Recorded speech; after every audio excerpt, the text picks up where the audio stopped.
밤사이 뉴욕 증시가 크게 하락을 했는데요. 사실 장중에까지만 해도 모두 다 오름세를 보였습니다. 이대로 다우지수 10거래일 만에 반등하나 싶었는데 그런 좋은 분위기에 찬물을 끼얹은 건 파월 의장의 발언과 그리고 향후 금리 인하 속도가 더뎌질 것으로 예상하고 있는 점도표가 됐습니다. 기준금리 0.25%포인트 밤사이 인하를 했지만 시장은 반기지 않는 모습이 역력했죠. 네, 사실 금리 인하 발표 때까지만 하더라도 시장 분위기는 나쁘지 않았습니다. 모두가 예상했던 시나리오였기 때문인데요. 다만 파월 의장의 입이 열리자 시장은 급속하게 변화하는 모습을 보였습니다. 일단 이런 시장 상황을 놓고 월가의 베테랑 투자자는 어떤 입장을 보이고 있을까요? 야데니 리서치의 야데니 대표님을 이데일리가 단독으로 한번 만나봤습니다. I think that would indicate that they still have some concerns about the economy and that they feel it's necessary to provide a little bit more stimulus to keep the economy growing. But I think much will depend on what the Fed officials say after they cut the rate. Some people, and including myself, see the potential for what we call a hawkish cut. In other words, they'll say, we're cutting the rate, but we're going to pause for a while in 2025. So it's very likely that they will do 25 basis point cut in the Fed funds rate. But it's also very likely the Fed Chair Jerome Powell, in his press conference and other officials in speeches, will say that they want to pause for a while and see how the economy performs. Now, speaking of interest rate, many Korean investors have been buying U.S. long-term bond ETF since last year. So if interest rate cuts slow down next year, what advice would you give them? I have no problems with owning U.S. Treasury bonds, and it doesn't have to be 10-year bonds or 20-year bonds. It could be something more intermediate. It is a good return. I think getting 4% on U.S. Treasuries is a very good return. But I think it's going to be a rate that maybe somewhat there might be some volatility in that, and so could be some ups and downs in a ETF based on bonds. But overall, I don't think there's going to be. I think there's going to be volatility, but I think overall it's going to be a sideways action going into next year. 에드 야데니 리서치 회장의 이야기를 듣고 오셨습니다. 매파적인 인하일 것이다 라는 주장을 하셨는데요. 그런 부분이 지금 딱 들어맞으면서 시장 이런 매파적인 부분을 받아들이는 모습이었습니다. 사실 기준금리 인하 결정, 그러니까 FOMC 회의 결과가 발표되기 전까지만 하더라도 이렇게 다우지수 10거래일 만에 반등세를 보이고 있었는데요. 현지 시간 오후 4시를 기점으로, 우리 시간 오후 4시를 기점으로 급격히 상승 폭을 반납하면서 하락폭까지 키워나간 것을 확인하실 수 있죠. 그만큼 매파적이었던 점도표와 파월 의장의 발언이 시장에 찬물을 끼얹었다라고 볼 수가 있겠습니다. 다우존스 지수가 2%대 하락률을 기록했고요. 나스닥 종합지수 함께 보시죠. 나스닥 종합지수도 마찬가지의 그런 곡선을 그리면서 3%대 하락, S&P 500 지수도 2%의 하락률을 마찬가지로 같은 곡선을 그리면서 나타내는 모습이었습니다. 그렇다면 이슈 확인해보러 넘어가겠습니다. 내년에 인하 속도가 느려진다라는 게 시장의 발목을 잡는 모습이었습니다. 기준금리 인하는 시장이 원하는 대로 이루어졌지만 내년에 인하 속도가 느려질 것이라는 거 예상을 하고 있었지만 파월 의장의 입으로 또 점도표로 직접 확인하고 나니 더욱더 큰 불안이 시장에 자리 잡은 것으로 보여지죠. 점도표 원래 9월 점도표상으로는 내년에 추가 4회 정도 인하가 예상이 됐었는데요. 이번에 12월에 나온 점도표를 확인해 보니까 2번의 인하 가능성으로 그 가능성이 매우 줄어들었다는 것을 알 수가 있었습니다.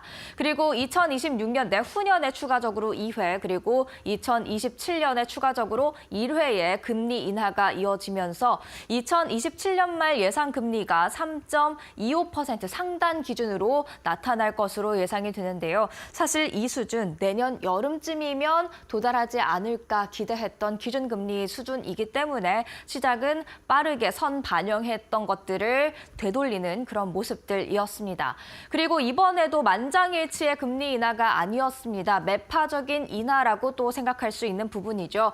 11월에는 보우먼 이사가 반대를 했었는데 이번에는 클리블랜드 연은 총재가 인하에 반대했다라는 소식이 전해졌습니다. 마이크론 테크놀로지는 장 마감 후에 실적을 발표할 예정인데요. 아직까지 수치가 공개되지 않아서 나오는 대로 또 설명을 해드리도록 하겠습니다. 일단 기준금리 인하에 대해서 조금 더 이야기를 해보도록 하죠.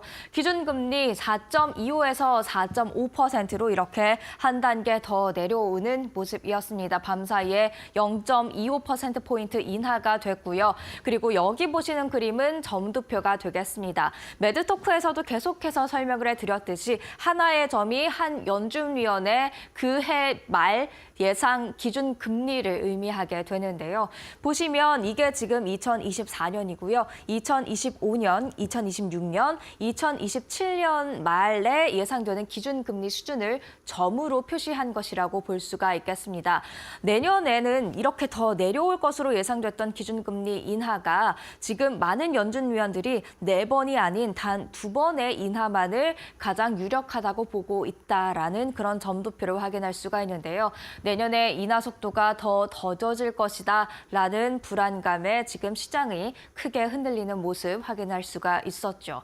그리고 그 모습들 바로 시장에 반영이 되는 모습들 곡선으로도 확인할 수가 있었습니다. 3대 주요 지수 발표되자마자 급하강하는 모습을 보였고요. 10년물 국채금리는 급상승하는 모습을 보였습니다. 사실 국채금리는 이 시장금리는 정책금리가 내려가면 함께 좀 내려가는 수준을 보이기 마련인데 기준금리가 이날 인상이 된 게 아니라 인하가 됐음에도 불구하고 내년에 인하 속도가 더뎌질 수 있다라는 그런 분석에 지금 10년물 국채금리가 오히려 크게 뛰어오르는 모습이었는데요. 금리 인상기에도 이렇게 한 번에 큰 폭의 상승은 없었다라는 게 지금 월가의 분석입니다. 그만큼 충격이 굉장히 강하게 가해졌다라고 볼 수가 있겠고요. 금 가격도 급하강하는 모습이었습니다. 기준금리 인하가 빠르면 빠를수록 금의 매력도가 커질 텐데 그렇지 않다 보니까 가격이 크게 내린 것으로 보여지고요. 달러 인덱스 한번 보시죠. 달러 인덱스 내년에 금리 인하가 더뎌질 것이다. 즉 달러 강세가 꽤 천천히 그래도 오래 유지될 것 같다라는 그런 분석에 크게 뛰어오르는 모습을 확인을 할 수가 있었습니다.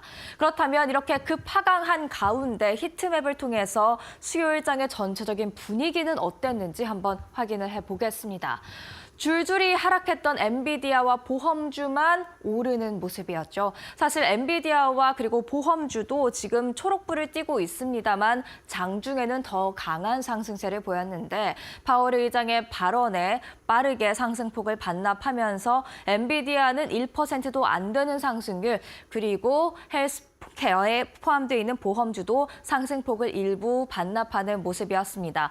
반면 그 외에 정말 많은 종목들이 붉게 물들어 있는 것을 확인하실 수가 있죠. 그만큼 하방 압력을 강하게 받은 시장이었다 생각을 할 수가 있겠고요.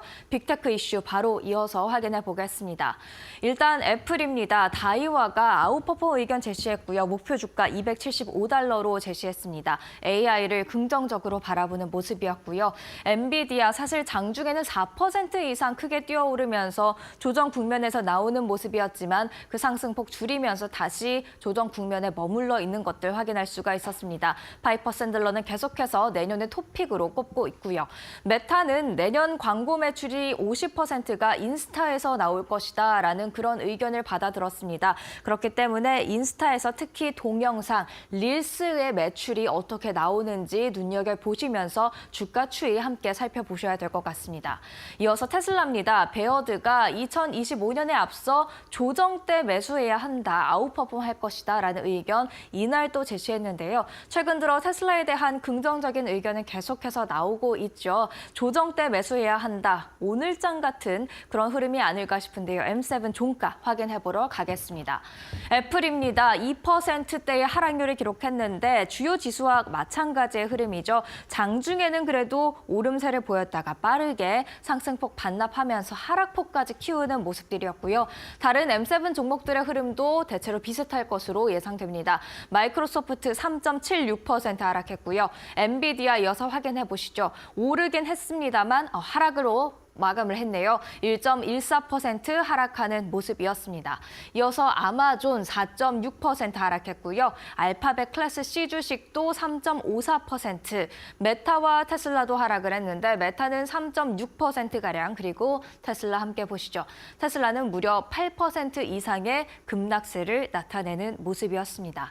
그렇다면 마이크론 테크놀로지의 실적 발표를 앞두고 있는 만큼 관련해서 한 가지 점검해보고 가겠습니다. 일단 HBM 시장 점유율에서 마이크론 테크놀로지가 차지하는 비중은 적습니다만 우리가 이 실적에 주목하는 이유는 이 3사, 경쟁사 3사 중에서 가장 먼저 실적을 공개하기 때문입니다. 그렇기 때문에 이 실적을 통해서 지금 이 업계가 어떤 흐름으로 가고 있는지 알 수 있기 때문에 일명 풍향계라고도 일컬어지는데요. SK하이닉스와 삼성전자의 유의미한 실적이 될 수 있기 때문에 지켜보셔야겠고요. 지금 아직 실적 발표되지 않았습니다만 예상치는 이렇습니다. 매출액은 87억 2천만 달러로 예상이 되고 있고요. 주당 순이익 1달러 58센트가 예상되고 있는데 과연 부합한 수준으로 나올지 챙겨보셔야 되겠습니다. 마켓 시그널에서도 함께 챙겨드리겠습니다.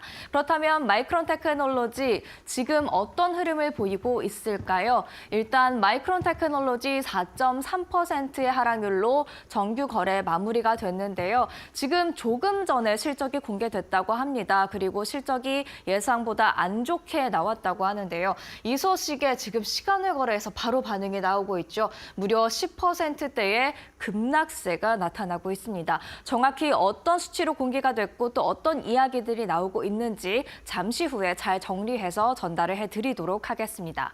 그렇다면 이슈 있는 종목으로 살펴보도록 하겠습니다. AMD입니다. 클라우드 스타트업 벌처에 3억 3,300만 달러를 투자했다고 합니다. 이런 투자 소식에 월가에서는 AI 인프라에 대한 강한 수요를 보여줬다, 이런 이야기 나오고 있고요. 리비아는 아웃퍼폼에서 중립으로 베어드가 투자 의견 한 단계 하향 조정했습니다. 내년에 상승 촉매제가 적다는 게 이유였습니다. 넷기어는 좀 생소한 기업일 수가 있겠는데요. 수요일장에서 주목을 받았습니다. 월스트리트저널이 미 정부가 중국산 라우터 금지를 검토한다라는 보도를 했고요. 같이 라우터, 미국에서 라우터를 생산하고 있는 넷기어가 시장에 주목을 받았습니다. 이어서 계속해서 세 가지 더 살펴보려고 하는데요. 디즈니입니다. 모건 스탠리가 내년의 토픽으로 디즈니를 꼽았고요. 스트리밍 순이익이 상당할 것으로 기대된다라는 긍정적인 의견 제시했습니다. 제너럴 밀스는 식음료 업체가 되겠는데 조정 EPS 가이던스를 하향했습니다. 이로써 장중에 하방 압력을 받는 모습 이미 FOMC 전부터 나오고 있었고요. 익스피디아는 뱅크 오브 아메리카가 중립에서 매수로 투자 의견 한 단계 상향 조정했습니다. 다만 종가는 어땠는지 살펴봐야겠죠. 특징주 종가 확인해보러 넘어가겠습니다. AMD가 2.9%가량 하락을 하는 모습이었고요. 계속해서 다음 특징주 확인해보도록 하죠. 다음 특징주 리비아는 무려 11% 이상의 급락세가 나타났습니다. 그리고 다음 종목입니다. 다음 종목으로는 넷기어가 준비되어 있습니다. 장 후반에 상승폭이 살짝 줄어들긴 했습니다만 그럼에도 불구하고 4.91% 시장의 주목을 받았던 종목 중 하나가 되겠고요.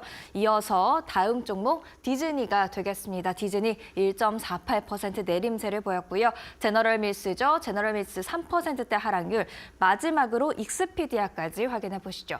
2.44% 내림세로 보였습니다. 대체로 장중에는 이슈에 따라서 등락을 보이는 모습이었지만 후반으로 갈수록 FOMC 회의 결과 영향을 받으면서 다 같이 크게 하락하거나 상승폭을 줄이는 모습들, 이 특징주를 통해서도 확인을 할 수가 있었습니다.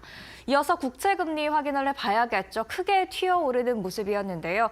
2년물 정책금리에 특히 민감하게 반응을 하죠. 0.35% 밤사이에 2.54%가량 크게 뛰어오르는 모습이었고요. 10년물 국채금리 급상승했던 것 확인을 했었는데 지금 4.5%대 다시금 돌파하는 모습이었습니다. 2022년 1월 이후 가장 큰 폭의 상승을 지금 장중에 기록하는 모습이었는데요. 이렇다 보니까 금리 인상기에도 못 봤던 정말 매파적인 반응이 나타났다라는 그런 분석들이 나오고 있습니다. 이어서 국제 유가와 국제 금값도 확인해 보시죠.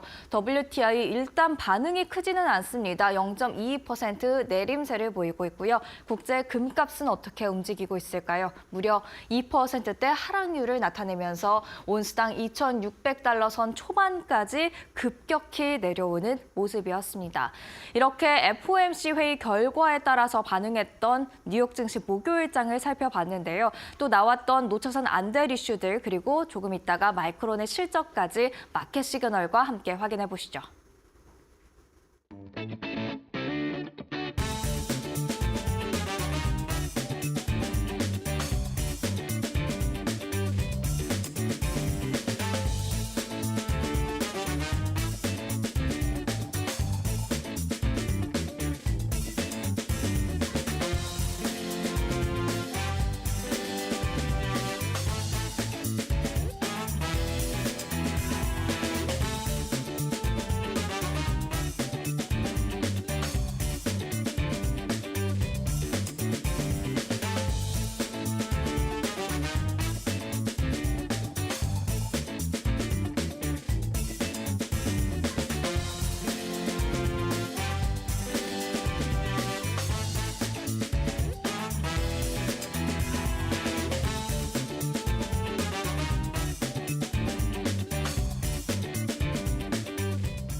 네, 간만에 있었던 주요 외신 헤드라인 함께 확인해보는 머스너 5 시간입니다. 자, FOMC 회의 진행이 됐습니다. 모두가 예상했던 대로 기준금리는 인하가 됐고요. 다만 예상보다 조금 더 매파적인 발언들이 나오면서 뉴욕 증시가 깜짝 놀라며 수직으로 하락을 했습니다. 어떤 내용들이 있었는지 조금 더 꼼꼼하게 살펴보도록 할 텐데요. 일단 기준금리 올해 세 차례 인하가 됐죠. 9월과 11월에 이어서 12월까지도 금리 인하가 진행이 됐고요. 일단 파월 의장의 주요 발언들이 이날장에서는 크게 작용이 됐던 것 같습니다.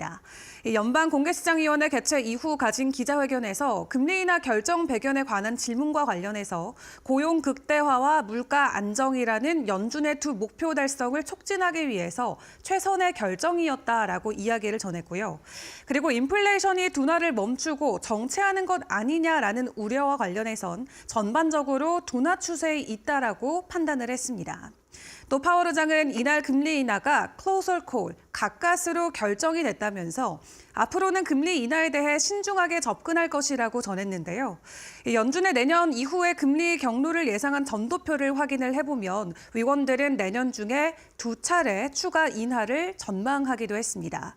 지난 9월 전망치에 비해서 훨씬 더 인하폭이 작아진 것이고요. 내년에 3.4%까지 기준금리가 내려올 것으로 예상을 했지만 두 차례만 추가 인하를 진행하게 되면 3.9%로 다시금 기준금리가 올라가는 게 되겠습니다. 자, 이렇게 좀 매파적인 전망들이 나오면서 이날장에서 증시가 그대로 지수에 반영되는 모습이 나왔는데 앞으로의 시장 분위기는 어떻게 흘러갈지 일단 이번 주 금요일에 발표되는 물가지표까지 챙겨보시는 게 중요할 것 같습니다. 자, 그런 가운데 반도체 산업과 관련된 이슈들도 함께 점검을 해보도록 할 텐데요. 중국에서 첨단 D램인 DDR5가 온라인에서 출시됐다는 소식이 전해지면서 업계에서 굉장히 주목을 하고 있습니다. 만약 이게 사실인 게 밝혀지게 된다면 미국뿐만 아니라 한국 반도체 업계에게도 큰 변화가 있을 수 있기 때문에 주목을 해보셔야 될 것 같은데요. 일단 현재 온라인에서 판매되고 있는 중국의 반도체 제품을 놓고 중국 최대 메모리 반도체 제조업체인 창신 메모리 테크놀로지가 중국 최초로 DDR5 양산에 성공한 게 아니냐라는 추측이 나오고 있습니다. 중국 현지 매체에 따르면 중국의 킹뱅크 그리고 글로웨이 이 두 업체가 전날 전자상거래 플랫폼을 통해서 DDR5 D램을 내놨는데요. 이 해당 제품의 예약 구매 가격은 499위안으로 확인이 됐는데 여기서 주목할 건 두 제조사 모두 공급 업체 그리고 제작 공정 등이 공개가 되지 않은 상황에서 상품 설명에 국산 DDR5 칩이라고 기재했다라는 부분이 되겠습니다. 업계에선 중국이 최초로 고성능 모바일 D램인 LPDDR5 생산을 시작한 창신 메모리 테크놀로지의 DDR5 양상 성공 가능성을 점치고 있는 상황인데요. 다만 아직 공식 홈페이지 내용을 확인을 해보면 DDR5 양산에 성공했다라는 내용은 아직까지는 확인이 안 되고 있습니다. 또 아직 제품들이 강력한 성능을 보이지 않는다고 하더라도 이 중국산 첨단 D램의 등장 자체가 중국의 메모리칩 제조 기술이 역사적인 전진을 이뤘다라는 의미로 시장은 풀이를 하고 있고요. 또 중국에서 예상보다 훨씬 빠른 속도로 독자적인 첨단 D램 양산에 성공한 것으로 확인된다면 최근 중국을 대상으로 반도체 제재를 가해왔던 미국의 대응 또한 주목을 해볼 수가 있겠습니다. 뿐만 아니라 삼성전자나 SK하이닉스 등 국내 주요 반도체 업계에도 영향이 될 수 있는 만큼 이쪽에 대한 부분도 계속 점검을 해봐야 될 것 같고요. 추가적으로 전해지는 소식이 있다면 머스노5 시간을 통해서 계속해서 점검을 해보도록 하겠습니다. 자, 그런 가운데 정말 오랜만에 엔비디아가 장중에 반짝여주면서 반등해주나 싶었는데 장 후반에 들어서 결국 하락으로 마무리가 됐습니다. 시장에서는 엔비디아의 전망을 놓고 그럼에도 불구하고 긍정적인 전망도 있지만 여전히 리스크가 있다라는 입장도 보여주고 있는 상황인데요.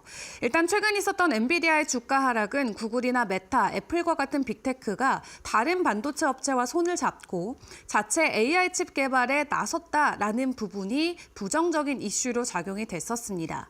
지금은 80% 이상 달하고 있는 엔비디아의 AI 칩 시장 지배력이 약화될 수 있다라는 우려가 현재 시장에는 크게 부각이 되고 있는 상황인데요. 오늘은 그동안 하락에 따른 저가 매수세 유입과 함께 월스트리트에서도 여전히 엔비디아에 대한 신뢰를 보내면서 장중 반등세를 보이기도 했지만 장 후반에 증시가 전반적으로 약해지면서 엔비디아 또한 하락을 면치 못했습니다. 일단 월가의 내용을 확인을 해보시면 이 트루이스트 증권의 윌리엄 스타인 분석가 같은 경우 모든 관련 업계 관계자들은 이 엔비디아의 기술 스택의 우수성과 지배력을 지지한다면서 오히려 목표 주가를 상향으로 조정하기도 했는데요. 169달러에서 204달러까지 엔비디아의 목표 주가를 올려잡았습니다. 다만 모건 스탠리는 빅테크의 자체 맞춤형 칩인 엔비디아를 잠재적으로 위협할 수 있다면서도 역사는 그럼에도 불구하고 엔비디아의 편에 있다라고 이야기하면서 경쟁사의 맞춤형 칩이 계속 발전하고는 있지만 엔비디아의 기술 혁신 등을 통해 경쟁자들이 따라오기 어려운 기준을 계속 만들어가고 있다고 평가했습니다. 빅테크와 AI 칩 개발을 통공개하면서 지난 12일과 13일 급등했던 브로드컴 같은 경우도 이날장에서 주가는 연일 하락세를 보였고요. 그리고 시간 외에서 실적을 발표한 마이크론 같은 경우 오늘 장중에서도 주가 하락을 보였습니다. 자, 실시간으로 속보 전해지고 있습니다. 마이크론의 실적 함께 확인을 해보도록 할 텐데요. 매출은 현재 8억 달러, 87억 달러가 공개가 됐습니다. 매출 전망치와 부합하는 수치이고요. 주당 순이익 같은 경우는 전망이 1.58달러였는데 시장의 예상치를 상회하는 1.79달러로 확인이 되고 있습니다. 그럼에도 불구하고 시간에서 지금 12% 넘게 하락하는 모습이 나오고 있는데요. 그동안 실적을 미리 선반영해서 주가가 반영됐던 부분이 있기 때문에 보다 자세한 주가의 흐름과 실적 내용은 추후 쌓인 시간대 함께 체크를 해보시면 좋을 것 같습니다. 자, 그런 가운데 테슬라 간밤에 목표 주가가 또 상향이 되면서 월가 내에서 가장 높은 목표 주가가 나왔습니다. 그럼에도 이날장에서 테슬라는 하락으로 마무리가 됐는데요. 연일 급등하는 흐름을 보여왔던 만큼 숨고르기의 일부분이다라는 평가도 나오고 있습니다.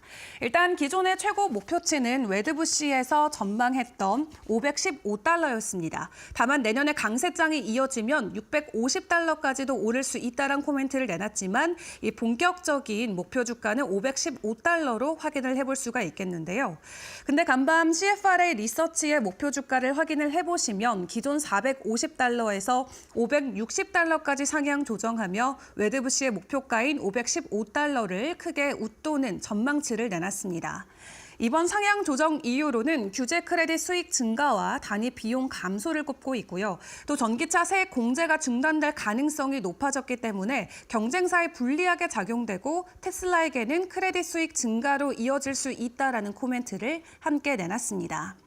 자, 그 가운데 어제 전해졌던 소식 중 하나는 미국 전기자동차 기업 테슬라의 중국 내 전기차 생산 기지인 상하이 기가팩토리의 송강 대표가 사임을 했다라는 건데요.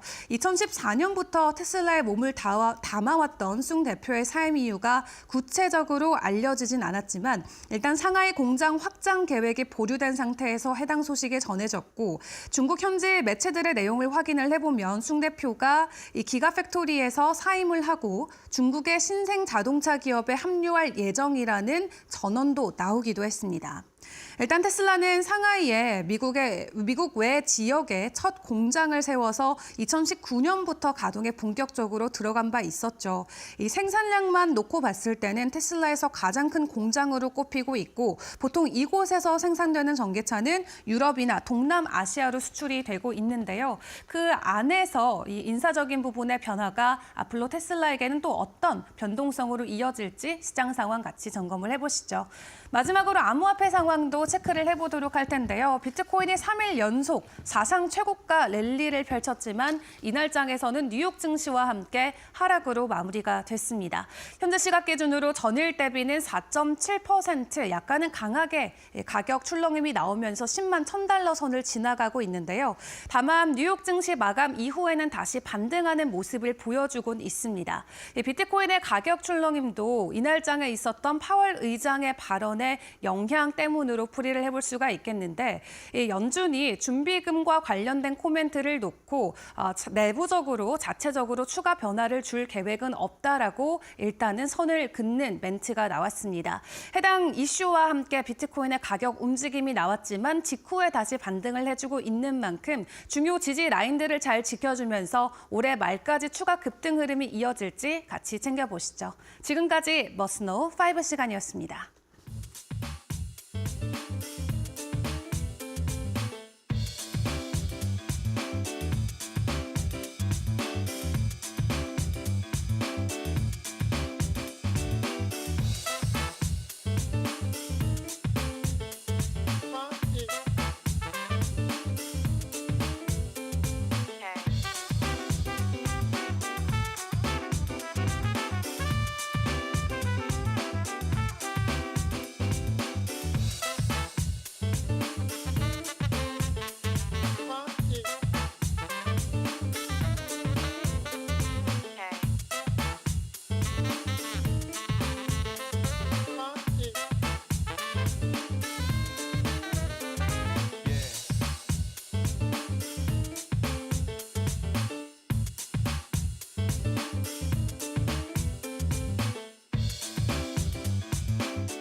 시장이 기다리던 마이크론 테크놀로지의 실적이 공개됐습니다. 실적 예상치, 매출과 주당 순이익은 예상치보다 좋게 나왔습니다. 매출이 87억 1천만 달러, 그리고 주당 순이익이 1달러 79센트로 예상치를 상회하는 모습들이었는데요. 특히 데이터 센터의 매출이 처음으로 50% 이상의 비중을 차지하는 등 AI 관련된 부분에서 긍정적인 흐름이 나왔다라고 합니다. 하지만 지금 시간외 거래를 보시면요, 무려 13% 이상의 급락세를 나타내고 있거든요. 어떤 요인들이 이렇게 주가 급락을 이끌어내고 있는지, 호실적에도 불구하고 주가가 내리는 이유들 잠시 뒤 2부 마감 브리핑에서 또 한 번 설명을 해드리도록 하겠습니다. 그렇다면 밤사이 FOMC 회의 결과, 올해 마지막 회의 결과가 나왔죠. 이 부분 다시금 정리를 해보도록 하겠습니다. 결국은 느려진다고 합니다. 금리 인하 속도가 예상대로 느려지는데요. 이 부분 한번 시장 반응과 함께 또 파월 의장의 코멘트와 함께 살펴보겠습니다. 기준금리가 0.25%포인트 인하되면서 4.25에서 4.5% 수준으로 형성이 돼 있고요. 그리고 내년에 추가적으로 4회 인하가 예상이 됐었다면 그것이 2회 인하로 연준 위원들의 중론이 이렇게 형성됐다라는 것을 12월 이번에 발표된 점도표를 통해서 확인할 수가 있었습니다. 9월 점도표와 12월 점도표를 비교해보면 얼마나 많은 연준 위원들이 조금 더 보수적으로 또 느리게 금리 인하 속도를 잡고 있는지 확인을 할 수가 있는데요. 다음 차트 비교를 해놓았습니다. 9월 점도표고요. 그리고 12월 점도표입니다. 9월 점도표를 보면 2024년 수준이 대략적으로 연준 위원들이 가장 예상한 연말 기준금리 수준이 여기였고요. 내년 연말 기준금리 수준이 여기였습니다. 중론이 여기였는데 거의 4단계를 내려올 것으로 전망을 했었죠. 그 차이가 굉장히 크고 이 곡선도 가파른다는 것을 확인을 할 수가 있는데 12월과 한번 비교해 보시죠. 똑같이 녹색 선을 보더라도 그 기울기가 굉장히 완만해진 것을 확인을 할 수가 있었습니다. 그만큼 내년에 금리 인하 속도가 더뎌질 것 같다라고 크게 목소리를 낸 연준 위원들의 그런 목소리를 들을 수가 있었죠. 이에 따라서 시장 기대했던 것에 찬물이 끼얹어지니까 굉장히 당황하고 또 불편해하고 불안해하는 모습이었습니다. FOMC 회의 결과가 발표되자마자 3대 주요 지수 급하강하는 모습이었고요. 국채금리, 사실 이 시장금리는 정책금리가 내려가면 함께 내려가는 수준을 보이기 마련인데 기준금리가 밤사이에 인하됐음에도 불구하고 이렇게 크게 뛰어오른 것을 확인을 할 수가 있었죠. 시장이 그동안 다 반영해놨던 금리 인하를 이날 되돌리면서 국채금리가 크게 뛰었다라고 생각을 해볼 수가 있겠고요. 기준금리가 인하되면 인하될수록 매력도가 커지는 금인데 금 가격 크게 하락했고요. 또 달러 인덱스, 달러의 가치를 나타내죠. 강달러 쪽으로 크게 튀어오른 것을 확인을 할 수가 있었습니다. 그 곡선이 굉장히 가파르다라는 것에서 시장이 한 번의 충격을 크게 받았다라는 것을 이 4개의 차트를 통해서도 확인을 할 수가 있었죠. 그리고 이렇다 보니까 시장도 계속해서 보수적인 전망을 잡고 있는 것 같습니다. 사실 점도표를 보면 연준 위원들 내년에 추가적으로 2회 정도 금리 인하를 예상한다라고 밝혔지만 지금 시장, 선물 시장에 반영돼 있는 내년의 기준금리 경로 전망을 보면요. 일단 한 차례 인하가 되면서 4.25에서 4.5로 기준금리가 내려왔고요. 그리고 내년 5월쯤에 또 추가적으로 한 차례 더 인하가 될 것으로 예상을 하고 있습니다. 그리고 그 수준 4.0에서 4.25로 연말까지 쭉 이어질 것으로 전망을 하고 있죠. 그러니까 점도표에서는 2회 인하를 주장했음에도 불구하고 시장은 그보다 더 보수적인 1회 인하만을 예상을 하고 있다라는 겁니다. 그만큼 파월 의장의 발언이 매파적으로 시장은 받아들였다라고 생각을 해볼 수가 있겠고요. 2회도 아닌 1회만을 지금 시장이 예상을 하다 보니까 시장이 더 큰 하방 압력을 받았다라고 생각을 해볼 수가 있을 것 같습니다.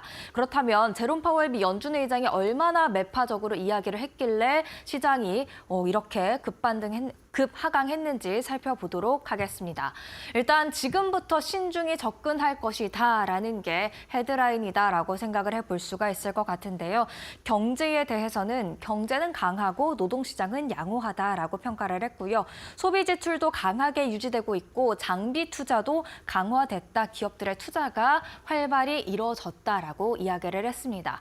즉 경제는 양호하다고 보고 있지만 사실 경제가 강하면 강할수록 금리 인하를 하기에는 부담스러울 수 있죠. 그래서 이 부분 시장이 마냥 달갑게 받아들이지만은 않았을 것 같기도 하고요. 인플레이션에 대해서는 이런 말들을 했습니다. 일단 임금 상승률이 완화됐다라고 이야기를 했고요. 고용시장 인플레 상방 압력 가하는 요인 아니다라고 이야기를 했죠. 이 두 발언을 통해서 앞으로 고용시장에 대한 집중도가 이전만큼 강하지 않을 수도 있겠다라는 것을 생각해 볼 수가 있을 것 같고요.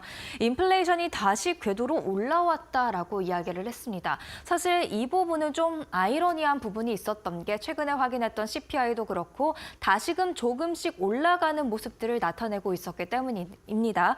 그럼에도 불구하고 파월 의장이 이렇게 발언을 한 것은 11월 PCE가 개인 소비 지출 가격 지수가 1년 전보다 2.5% 증가했을 것이다라는 그런 전망에 대해서 미리 반영을 하면서 이 정도면 디스인플레이션 추세에 큰 무리는 없다라고 판단한 것으로 해석되고 있습니다.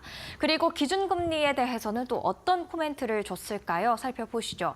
오늘 결정은 아슬아슬했지만 올바른 결정이었다라고 이야기를 했습니다. 그만큼 금리 인하를 선택하기는 했지만 많은 연준 위원들을 금리 인하로 설득하는 데 좀 힘이 붙였다. 위원들 안에서도 금리 인하에 대한 의견이 많이 갈렸다라고 생각해 볼 수 있는 부분이고요.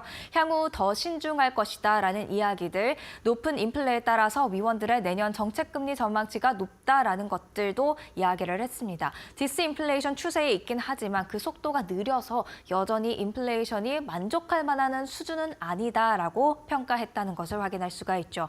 트럼프 2기에 대해서도 약간의 코멘트들이 나왔는데요. 일부 위원들은 트럼프 하에서의 정책 불확실성을 조금씩 반영하기 시작했다라는 이야기도 했지만 이런 정책이 경제에 얼마나 큰 영향을 줄지는 실제 정책이 나와봐야 안다라고 이야기를 했습니다.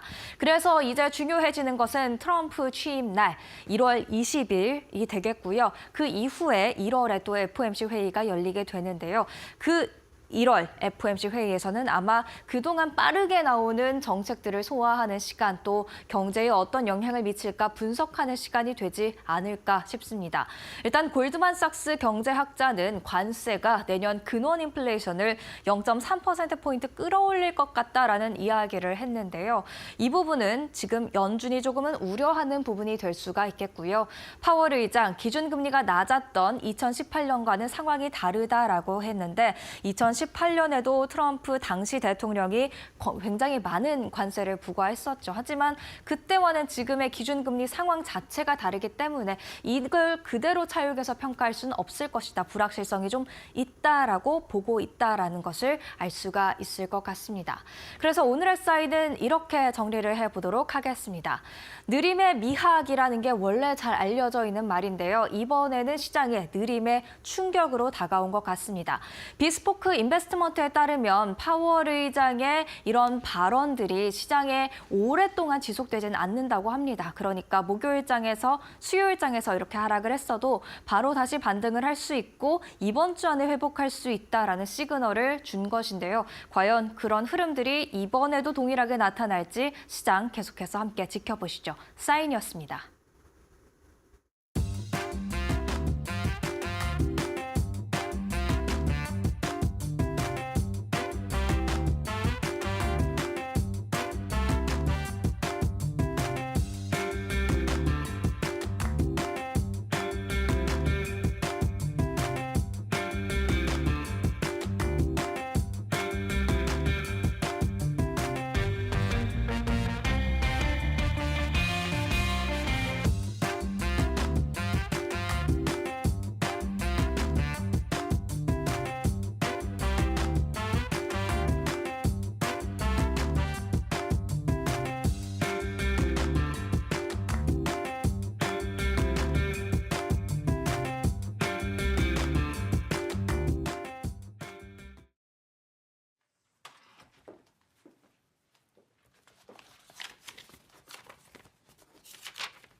The economy is strong overall and has made significant progress toward our goals over the past 2 years. The labor market has cooled from its formerly overheated state and remains solid. Inflation has moved much closer to our 2% longer run goal.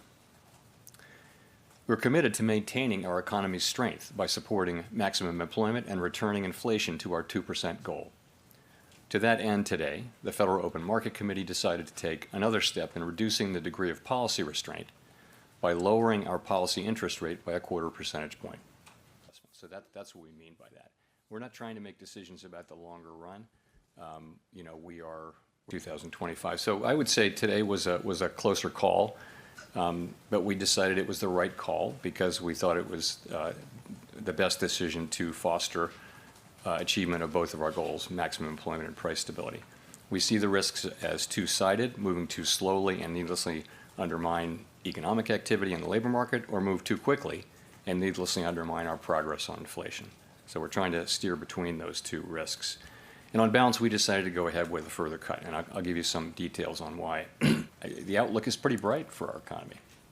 We have to stay on task, though, and continue to have restrictive policies so that we can get inflation down to 2%. And to you.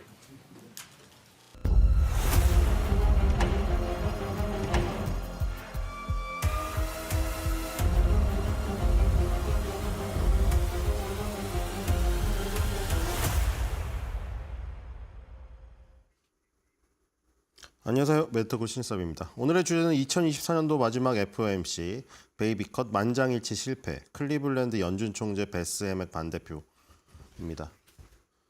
우리가 분석한 대로 역시 반대표 던질만한 사람이 던져버렸죠. 자, 연방준비제도 이사의 보도자료입니다. 최근 지표에 따르면 경제활동이 견조한 속도로 계속 확장되고 있습니다. 올해 초부터 노동시장 상황은 전반적으로 완화됐으며 실업률은 상승했지만 여전히 낮은 수준을 유지하고 있습니다. 인플레이션은 위원회의 2% 목표를 향한 전진을 이루었지만 여전히 다소 상승한 상태입니다. 위원회는 장기적으로 2%의 비율로 최대 고용과 인플레이션을 달성하기 위해 노력하고 있습니다. 위원회는 고용 및 인플레이션 목표 달성에 따른 위험이 대략적으로 균형을 이루고 있다고 판단합니다. 경제 전망은 불확실하며 위원회는 이중 임무를 수행하는 양측의 위험에 주의를 기울이고 있습니다. 위원회는 목표를 지지하기 위해서 연방기금리 목표 범위를 4분의 1, 2분의 1, 4.25, 4.5죠. 4분의 1포인트, 0.25포인트로 낮추기로 결정했습니다. 위원회는 연방기금리 목표 범위에 대한 추가 조정의 범위와 시기를 고려하여 들어오는 데이터, 진화하는 전망, 위험의 균형을 신중하게 평가할 것입니다. 위원회는 국채 및 기관 부채의 기관 모기지 담보증권의 보유를 계속 줄일 것입니다. 위원회는 최대 고용을 지원하고 인플레이션을 2% 목표로 되돌리기 위해서 강력히 노력하고 있습니다. 통화정책의 적절한 입장을 평가할 때 위원회는 들어오는 정보가 경제 전망에 미치는 영향을 계속 모니터링할 것입니다. 위원회는 위원회의 목표 달성을 방해할 수 있는 위협이 발생할 경우 통화정책의 입장을 적절히 조정할 준비가 되어 있습니다. 위원회의 평가는 뒤에 두 번째 장으로 넘어갈게요. 자, 노동시장 상황, 인플레이션 압력, 인플레이션 기대치, 금융 및 국제 발전 등 다양한 정보를 고려합니다. 통화정책 조치에 대한 투표는 제롬 파월 의장부터 쭉 투표해서 12명 투표했는데, 자, 법안에 반대표 던졌죠. 베스 해맥 클리블랜드 연준 총재가 금리 목표 범위를 4와 2분의 1, 4와 4분의 3, 그러니까 4.5에서 4.75 그대로 유지하는 것을 선호했죠. 금리 동결에 반대표를 던진 사람이 한 명이 나왔습니다. 이게 아주 좋지가 않은 거죠. 자, 만장일치가 깨졌는데 이번에 미셀 보우만은 한 번 튀면 되지 두 번 튀지는 않아요. 그렇기 때문에 보우만은 지금 만장일치를 결정을 했는데, 보우만도 아마 파월이 설득 안 했으면 반대표 던졌을 것 같아요. 지금 여기 야망 있는 여성분들이 많이 있거든요, 지금 이 연방기금리 목표 범위를 금리 동결을 하는 만장일치가 깨진 게 나오면서 더욱더 시장의 불안감을 가중시켰습니다, 지금. 안 그래도 지금 경제 상황이 너무 좋은데 아슬아슬한 결정이라고 했는데 여기다가 만장일치까지 깨는 금리 동결 의견 소수 마이너리티 리포트가 나와버려가지고, 이것도 뭐 19명 중에서 7명 투표권을 안 가진 사람이면 모르겠는데 투표권 가진 사람 중에서 한 명이 나와버려가지고, 그쵸? 어차피 뭐 지금 투표권을 가진 사람이니까 여기 실었겠지만 성명서에. 그래서 아, 저렇구나, 금리 동결 주장하는 사람도 있네 이러면서, 야, 이거 지금 금리 인하가 저기가 안 돼버렸던 거죠. 호재가 안 돼버리고 악재가 돼버렸던 거죠. 거의 마지막 금리 인하 아니냐 잃어버리는 거죠, 지금. 이렇게 신중한 입장이 있는데. 자, 뒤로 가겠습니다. 자, 그리고 세 장, 4장 있어요. 통화정책 시장에 대한 결정문 읽어보시고요. 총 성명서는 FOMC 관련해서 4장 나와 있습니다. 뒤로 가겠습니다. 자, 그리고 SEP가 나오죠. 369, 12에는 경제 전망 요약이 따로 나온다고 했죠. 성명서 발표하고 기자회견이 있고, 회의록 같은 경우는 3주 후에 나오고요. 전문 다 공개는 5년 뒤에 나온다고 했고, 그다음에 369, 12에는 SEP가 나오기 때문에 369, 12는 더 중요하다고 했죠. 서머리 오브 이코노믹 프로젝션 해가지고 나오죠. 경제 전망 요약이 나옵니다. 뒤로 가겠습니다. 4가지에 대해서 전망하죠. 자, 경제 전망 요약 했는데 뒤로 그래프로 갈게요. 자, 이렇게 4가지 전망합니다. GDP랑 실업률, PCE, 코어 PCE 이렇게 네 가지 전망을 내놔요. 근데 지금 저번에 9월 달 369, 10이 나오니까 9월 달에 GDP 2% 예상했는데 2.5로 예상했고요. 내년도도 2%로 예상했었는데 2.1로 예상했습니다. 지금 다 높였죠. 2024년도, 2025년도 높였고 2024년은 지금 무려 0.5를 높였거든요. 그러니까 경제가 너무 좋다는 거죠. 근데 주가는 급락하죠. 왜 이해되세요? 그러니까 경제가 너무 좋은데 주가가 박살났다니까요, 지금. 경제가 너무 좋아가지고. 이게 차라리 날 수도 있죠. 경제도 안 좋고 주가가 박살나는 우리나라보다는 나을 수도 있는데 지금 사실 매그니피센트 세븐을 나중에 들어간 사람들은 지금 박살났겠죠. 근데 지금 경제가 너무 좋으니까 경제가 너무 좋으면 금리 인하를 할 필요가 없는 것이죠. GDP가 이렇게 성장하는데 전망치를 이렇게 올렸는데 금리 인하를 통해 가지고 물가 안정보다 최대 고용에 힘을 실는 파가 뭐라고 했어요? 비둘기파. 그다음에 매파는 뭐라고 했죠? 이 지금 물가 안정보다는 최대 고용보다는 물가 안정을 누르려고 하는 그게 매파라고 했죠. 금리 인상을 통해서. 그러면 이제 만약에 요 경제 상황이 막 안 좋아 버리면은 지금 요 돈을 풀려고 비둘기파들이 지금 노력을 할 텐데 금리 인하를 통해서 그럴 필요가 없는 거죠. 비둘기파들의 입김이 약해질 수밖에 없는 거예요. 이렇게 되면은. 경제가 좋은데 뭐하러 비둘기 짓을 해요. 경제가 너무 좋아갖고 막 물가가 급등할 우려가 있기 때문에 매들이 와가지고 눌러줘야 되는 상황이죠. 그러니까 경제 전망이 너무 좋아져 버렸어요, 지금. 그렇죠? 그다음에 실업률은요. 실업률은 떨어져 버렸어요. 실업률은. 좋아졌네요, 또. 실업률 지난 9월 셉템버 9월 달에 4.4 예상했는데 이번에 4.2로 내렸거든요. 내년도 전망치도 4.4였는데 4.3으로 내렸어요. 실업률 전망치도 다 내려버렸죠. 그러니까 GDP는 그 덩치라고 했죠. 미국의 경제 덩치는 더 커진다고 예상했는데 실업률은 떨어져요. 고용시장이 좋아져 버리잖아요. 그러니까 그 두 개 다 보면은 비둘기파의 목소리가 작아질 수밖에 없는 거죠, 지금. 금리 인하를 할 수가 없어요. 아니, 실업률도 떨어지고 GDP도 좋아지는데 금리 인하를 한다고 하면은 금리 인하를 왜 하냐고 하죠. 이렇게 경제가 좋은데. 그렇죠? 그다음에 PC, 그다음에 코어 PC 있죠? 개인 소비 지출하고 여기서 지금 그 음식료랑 에너지 제어해주면 코어 PC이죠. 이거 2.3 예상했는데 9월 달에 이번 달에 2.4로 올라갔고요. 그리고 2025년도 2.1에서 2.5로 올라갔습니다. 자, 물가는 뛰어버렸네요. 그렇죠? 그다음에 코어 PC도 2.6 9월 달에 예상했는데 2.8로 이번에 전망 올렸고요. 내년도 전망 9월 달에 2.2였는데 2.5로 올렸습니다. 자, 물가 전망은 다 올렸어요. 이렇게 되면 어떻게 됩니까? 매파. 그렇죠? 아니, 물가가 두드러기가 나니까 금리 인상을 통해서 눌러야지. 너 최대 고용하려고 금리 인하하다가 이 꼴 났네. 이렇게 돼버리는 거예요, 지금. 그러니까 이 경제 전망이 다 이게 매파를 향한 전망이 나와버린 거예요, 지금. 매파의 힘이 강해질 수밖에 없는. 실업률 낮아지고 GDP 좋아져서 경제가 너무 좋아지죠. 그다음에 물가는 올라요. 경제가 좋아지면서 물가가 올라버려요. 그러니까 오히려 금리 인상을 통해서 눌러야 돼요, 지금. 매파의 입장에서는. 그렇죠? 그러니까 금리 인하 쪽으로 갈 여지가 훨씬 더 적어져 버렸죠, 지금. 자, 뒤로 가겠습니다. 자, 결국에는 여기서 나온 것이죠. 자, 초록색으로 했던 게 매잖아요. 자, 여기서 투표권 가진 사람이 있고 안 가진 사람이 있는데, 자, 캔자스시티, 리치몬드, 세인트루이스 연방준비은행 총재 있고, 저기 지금 보우만 이사 있죠. 이사는 7인 고정이니까 맨날 영구 투표권자고. 뒤로 가겠습니다. 연방준비은행 총재 중에 매파가 많아요, 지금. 4개 연방준비은행 총재가 들어오잖아요. 11개에서. 근데 이제 내년도, 내후년도로 갈수록 매파 연방준비은행 총재가 많이 나와요. 카시카리도 맨날 인터뷰하는데 지금 이번 연도는 특보권이 없죠. 내후년에 생기잖아요. 그렇죠? 이 사람도 매파고. 자, 여기서 결국 그렇죠? 클리블랜드 연방준비은행 총재 베스 에맥, 이분도 여성분인데 이 연속으로 지금 보우만 이사에 이어서 클리블랜드 연방준비은행 총재까지 여성분이 매를 좋아하시더라고요. 여기는. 그렇죠? ECB 같은 거 유럽중앙은행은 리가르드 총재는 자기는 매도 싫고 비둘기도 싫다 해서 올빼미로 갔다고 했잖아요. 근데 여기는 왜 이렇게 매를 좋아하는지 모르겠는데, 자, 그쵸? 매를 좋아하셔가지고 결국, 자, 발언을 볼까요? 이게 투표권을 갖고 나서 뒤로 가겠습니다. 투표권을 갖고 나서 금리 인하 속도를 늦추는 것이 합리적인 시점에 도달했거나 그 근처에 있다고 생각합니다라고 2024년도 12월 6일 날 이 발언을 했는데 이 발언이 2024년도 8월 달에 취임을 했어요. 얼마 안 됐어요. 취임을 한 이후에 클리블랜드 연방준비은행 총재 취임한 이후에 처음으로 통화정책에 대한 발언. 그러니까 지금 여기 연준에서 할 수 있는 건 통화정책이에요. 그렇죠?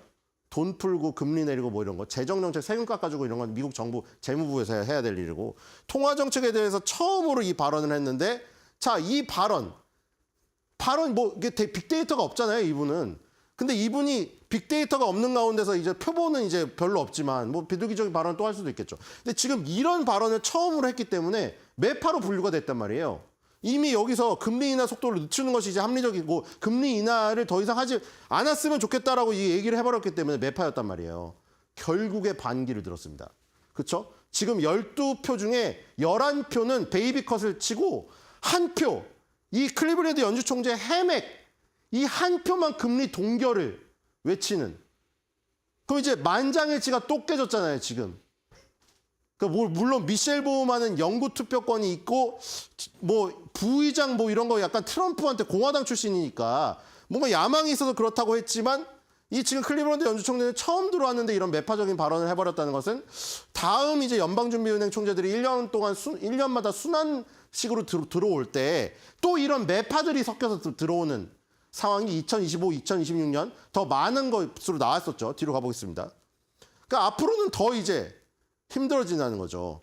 지금 사실 여기서 까맣게 칠해진 게 매파였잖아요. 지금 여기서 클리블랜드 해맥 여기에 지금 색깔이 거의 없죠. 이 매파의 스케일이 보호만은 확실해요. 그 다음에 캔자스 시티랑 미니애폴리스, 댈라스 이렇게 확실한데 여기 지금 요 매파 연방준비은행 총재 중에 매파 성향이 이 강한 사람들은 지금 이번 연도 투표권이 다 없어요. 그러다가 2025년, 2026년에 들어오거든요, 이렇게. 그렇죠? 그리고 보호만은 뭐 확실히 매파고. 근데 여기 클리블랜드 해먹은 빅데이터가 별로 없어가지고 아주 진한 색은 아니었는데, 그렇죠? 이번에 혼자 만장일치를 깨버렸다. 네, 뒤로 가겠습니다. 자, 그리고 점도표죠. 자, 점도표 이거는 9월 18일 날 점도표인데 이거는 아까 전에 12명의 투표를 해갖고 11명이 베이비컷 외치고 1명이 금리 동결, 베스 해맥 클리블랜드 연준 총재가 금리 동결을 외쳐가지고 안 그래도 지금 이 금리 인하가 마지막일 것 같은데 더욱더 신중한 입장을 취해야 된다는 것을 저희서 반증을 해버렸는데 자, 점도표에서도 나타나죠. 점도표는 12명이 아니라 19명. 그쵸?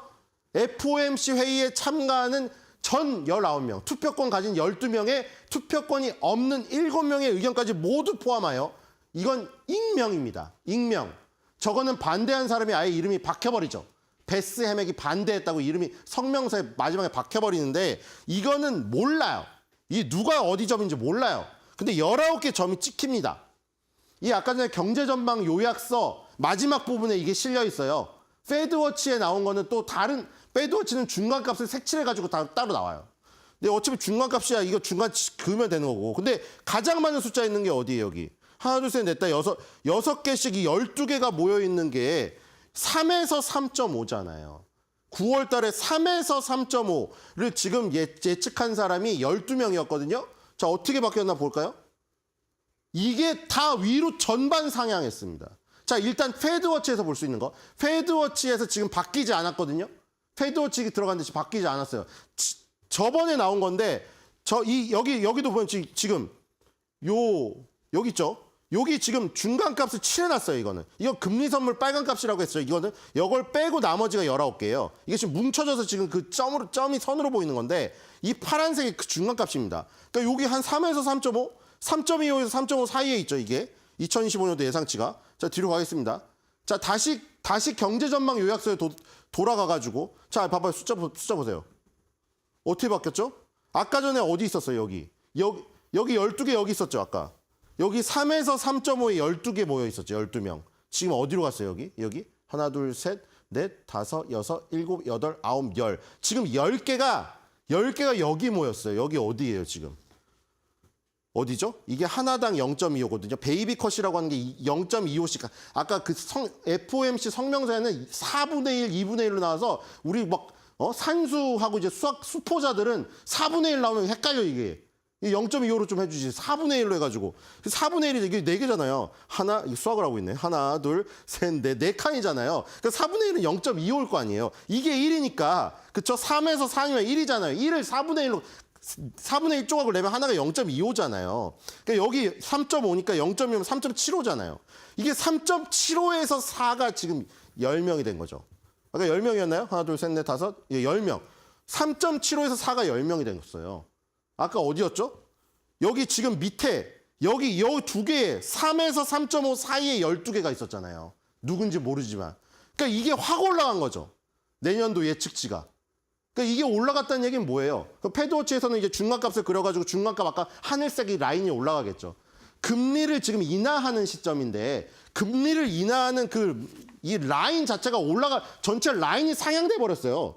그러니까 라인이 여기면 이렇게 내릴 수 있잖아요. 근데 이 라인이 올라가 버렸어요. 이렇게 해서 막혀버리는 거지, 이제.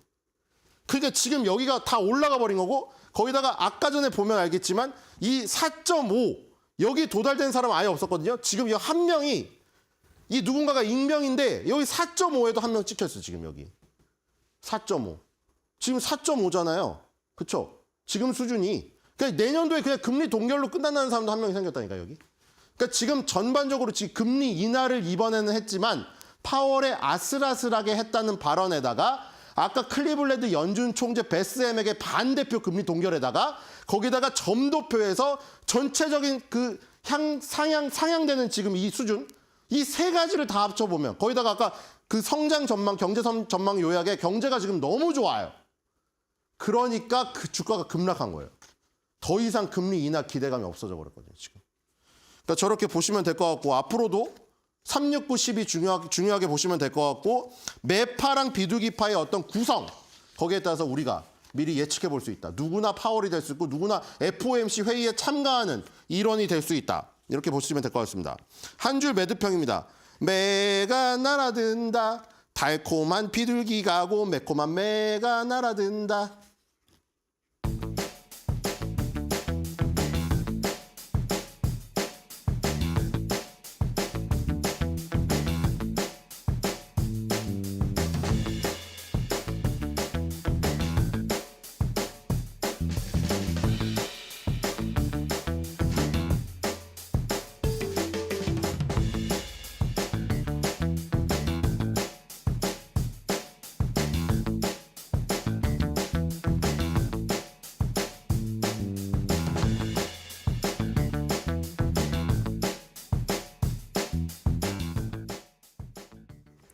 네, 어제 이 시간을 통해서 바이코리아는 언제쯤이라고 외쳤었는데 바로 어제 바이코리아 행렬이 이어졌습니다. 덕분에 어제 코스피와 코스닥 모두 상승부를 간만에 켜줬는데요. 코스피 쪽에서는 1% 넘는 상승이 나왔고요. 코스닥도 장 초반까지는 하락세가 이어졌지만 후반 들어서 힘이 키워지면서 0.4%의 상승 흐름을 보였습니다. 외국인들은 7거래일 만에 다시 매수로 전환을 해줬고요. 기관들은 16거래일 연속으로 강하게 우리 시장을 사들이고 있는데요. 덕분에 어제 자동차나 금융, 2차 전지 등 지금까지 가지 못했던 대형주 안에서의 움직임들이 나왔었고요. 일단 시장에서는 오늘 BOJ, FOMC 그리고 마이크론의 실적 발표를 앞두고 있었던 어제 증시이기 때문에 관망세가 좀 강하게 나올 것이다라는 전망들이 많았지만 의외로 낙폭 과대라는 키워드에 조금 더 집중하면서 저가 매수세 유입이 강하게 들어왔었습니다. 기관과 외국인들의 매수 상위 종목을 보시면 이날장에서는 확실히 기아, 현대차, 자동차 관련주들이 강했던 것을 확인을 해보실 수 있겠고요. 그리고 조선 쪽 관련해서도 어제 51주 신고가 HJ중공업이 들어가는 모습이 나왔습니다. 추후 조선 쪽과 관련된 이슈 다시금 점검을 해드리도록 하겠고 어제장의 이슈와 테마따는 흐름으로 한 판을 정리를 해보도록 할 텐데요. 사실 아직 우리 국내 증시는 여전히 트럼프와 머스크 트레이드 영향권 안에 있습니다. 어제 강하게 오름폭을 보였던 섹터 섹터의 이름만 확인을 해보시더라도 바로 느껴보실 수 있으실 것 같은데요. 이 탄소 포집 관련해서 여전히 강한 시세가 나오고 있죠. 어제 함께 점검을 해봤던 부분인데 시간회에서 상한가 간 종목이 모두 해당 섹터에서 나왔던 만큼 지켜보자라고 말씀을 드렸었고 어제장에서 관련주들 두 자릿수 이상의 상승 흐름 그대로 받아갔습니다. 이 탄소 포집과 관련해서 세제 혜택과 관련된 부분이 계속 이어질 수 있다. 보조금과 관련된 부분 이어갈 것이다라는 트럼프와 머스크의 코멘트들이 나오면서 해당 섹터 전체에 대한 기대감이 계속해서 커지는 모습이고요. 국내에서도 관련주들 위주로 상승 흐름이 연일 나왔고 자율주행 관련주들도 계속 좋습니다. 오늘은 테슬라가 좀 강하게 미국 증시에서 빠지긴 했는데 그 전날까지도 3% 넘는 상승 흐름을 보이면서 신고가 랠리를 이어갔던 부분이 자율주행 관련주들에게는 이날장에서도 상승의 소재가 되어졌고요. 그리고 현대차와 삼성전자가 자율주행용 반도체 생산을 협력한다라는 소식도 이날장에서는 삼성전자 그리고 SK하이닉스의 주가가 엇갈리는 하나의 이슈가 되기도 했습니다. 양자암호 관련주들도 계속해서 상승 흐름 이어지고 있죠. 그 전날에 뉴욕 증시에서 퀀텀 컴퓨팅이 50%나 넘게 급등을 했었습니다. 나사와 함께 계약을 체결했다는 소식이 호재로 작용이 됐고 이 양자암호 섹터 전반적으로 기대감이 그대로 국내 증시에게도 영향을 주기도 했고요. 그리고 국내에 처음으로 양자 컴퓨팅 ETF가 상장이 됐는데 무려 5분 만에 완판이 됐다고 합니다. 이 관련 기업들 20개 종목을 묶은 ETF이고 개인들이 특히나 더 강한 매수세를 보였다라고 하는데 그만큼 양자암호, 양자 컴퓨터와 관련된 이 기대감들 계속해서 시장에는 나와 있는 것 같습니다. 자, 그렇다면 이 트럼프와 머스크 트레이드가 계속해서 우리 시장을 뜨겁게 달구고 있는데 앞으로도 기대감을 가지고 지켜볼 수 있는 부분은 어디가 될지 크게 두 가지 섹터 체크를 해보도록 할 텐데요. 대표적으로 조선과 자율주행 쪽이 될 것 같습니다. 조선 같은 경우는 내년에 수주 500억 불로 확인이 되고 있죠. 수주 점유율만 놓고 보면 사실 점유율은 내려가고 있습니다. 중국 쪽에서 더 많은 점유율을 가지고 가고 있는데 왜냐하면 우리는 내년부터 해서 앞으로의 3년치의 수주가 다 끝났기 때문에 점유율만 놓고 봤을 때는 중국에게 뒤지는 모습이지만 금액 단으로 놓고 봤을 때는 지속적인 우상향 모습이 확인이 가능합니다. 2025년대에서는 올해 대비해서도 25%나 수주액이 추가적으로 상승할 수 있을 것으로 보여지고 있고요. 그리고 고환율이라던가 국내 경기와 무관하다라는 부분, 이런 부분들이 조선주 안에는 계속적인 상승 모멘텀으로 작용이 될 수가 있겠습니다. 특히 그 안에서도 이미 수주량이 꽉 찼기 때문에 이 조선사들 안에서도 더 비싼 수주량만 선택을 해서 진행하고 있다는 부분이 앞으로의 실적에도 긍정적인 모멘텀이 되어줄 수 있을 것 같고요. 무엇보다도 미국과 연결해서 가장 중요하게 봐야 되는 건 MRO 수주가 되겠죠. 지금 미국이 가지고 있는 함정 절반 정도는 사용하지 못할 정도로 굉장히 노후화되어 있다고 하는데 그렇기 때문에 우리나라의 조선 기술이 더 필요할 수밖에 없겠죠. 연일, 한화 그리고 HJ중공업을 통해서 미국과 관련된 사업 수주 소식이 전해졌고요. 어제장에서 HJ중공업은 52주 신고가를 돌파하는 모습을 보여주기도 했습니다. 그리고 자율주행 쪽도 트럼프 행정부와 관련된 규제 이슈와 맞물려서 지속적인 상승 흐름이 연일 나오고 있습니다. 말씀드린 것처럼 오늘장에서 테슬라 약세를 보였지만 어제까지 사상 최고치 랠리를 이어갔고요. 미국뿐만 아니라 스위스에서도 이제 내년 3월부터 자율주행 허용이 되는데 아예 고속도로에 지정 도로를 만들어서 자율주행 라인을 따로 신설한다고 합니다. 자율주행이 정말로 현실화가 되는 시대를 살아가고 있는데 또 여기에 구글 웨이모 같은 경우도 내년부터 도쿄에서 시범 운행 진행을 한다라고 하죠. 이제 실제로 실생활에 들어오고 있는 자율주행 관련주들 그 안에서도 대표적으로 센서 부품 관련주들이 어제장에서도 상승 흐름을 이어갔는데요. 이 레이더나 라이더 그리고 카메라 관련주들 앞으로도 추가 상승을 만들어낼 수 있을지 계속 주목을 해보시면 좋겠습니다.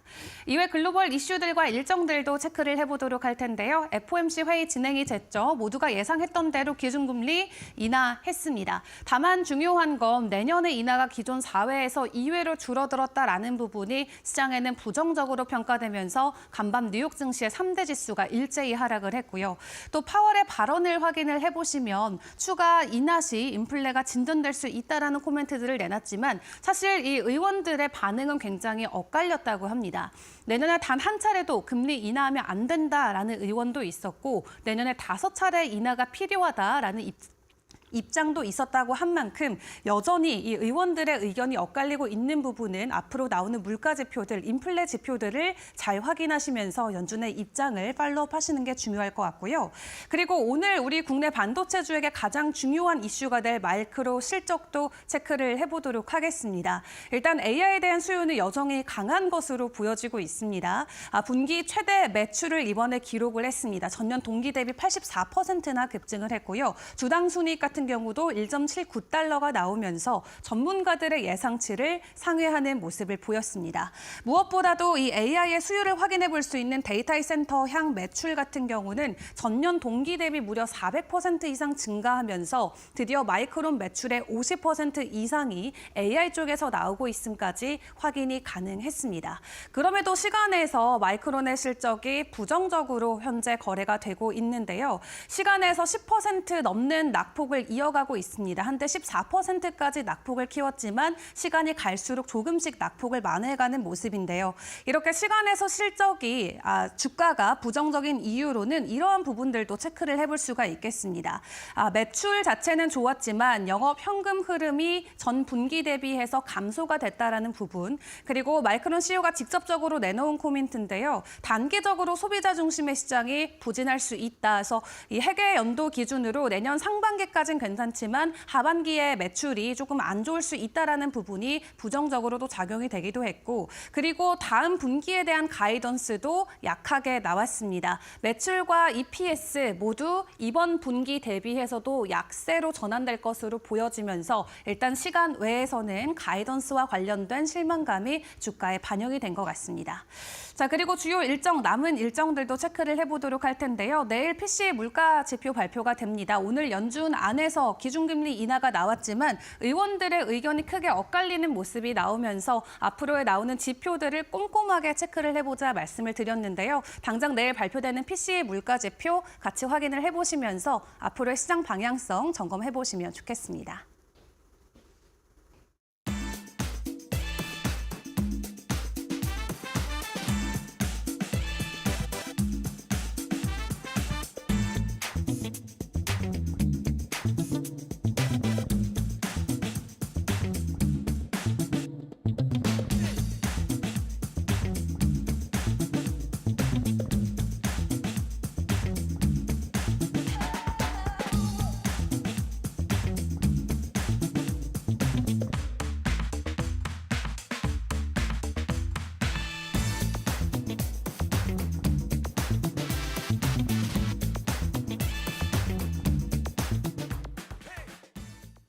이어서 뉴욕 증시 안에서의 시그널들 찾아보도록 하겠습니다. 밤 사이에 장중에는, 그러니까 FOMC 회의 결과가 발표되기 전까지는 3대 주요 지수 흐름이 좋았습니다. 이로써 다우 지수가 10거래일 만에 반등하나 싶었는데 FOMC 회의 결과가 시장에 찬물을 끼얹었죠.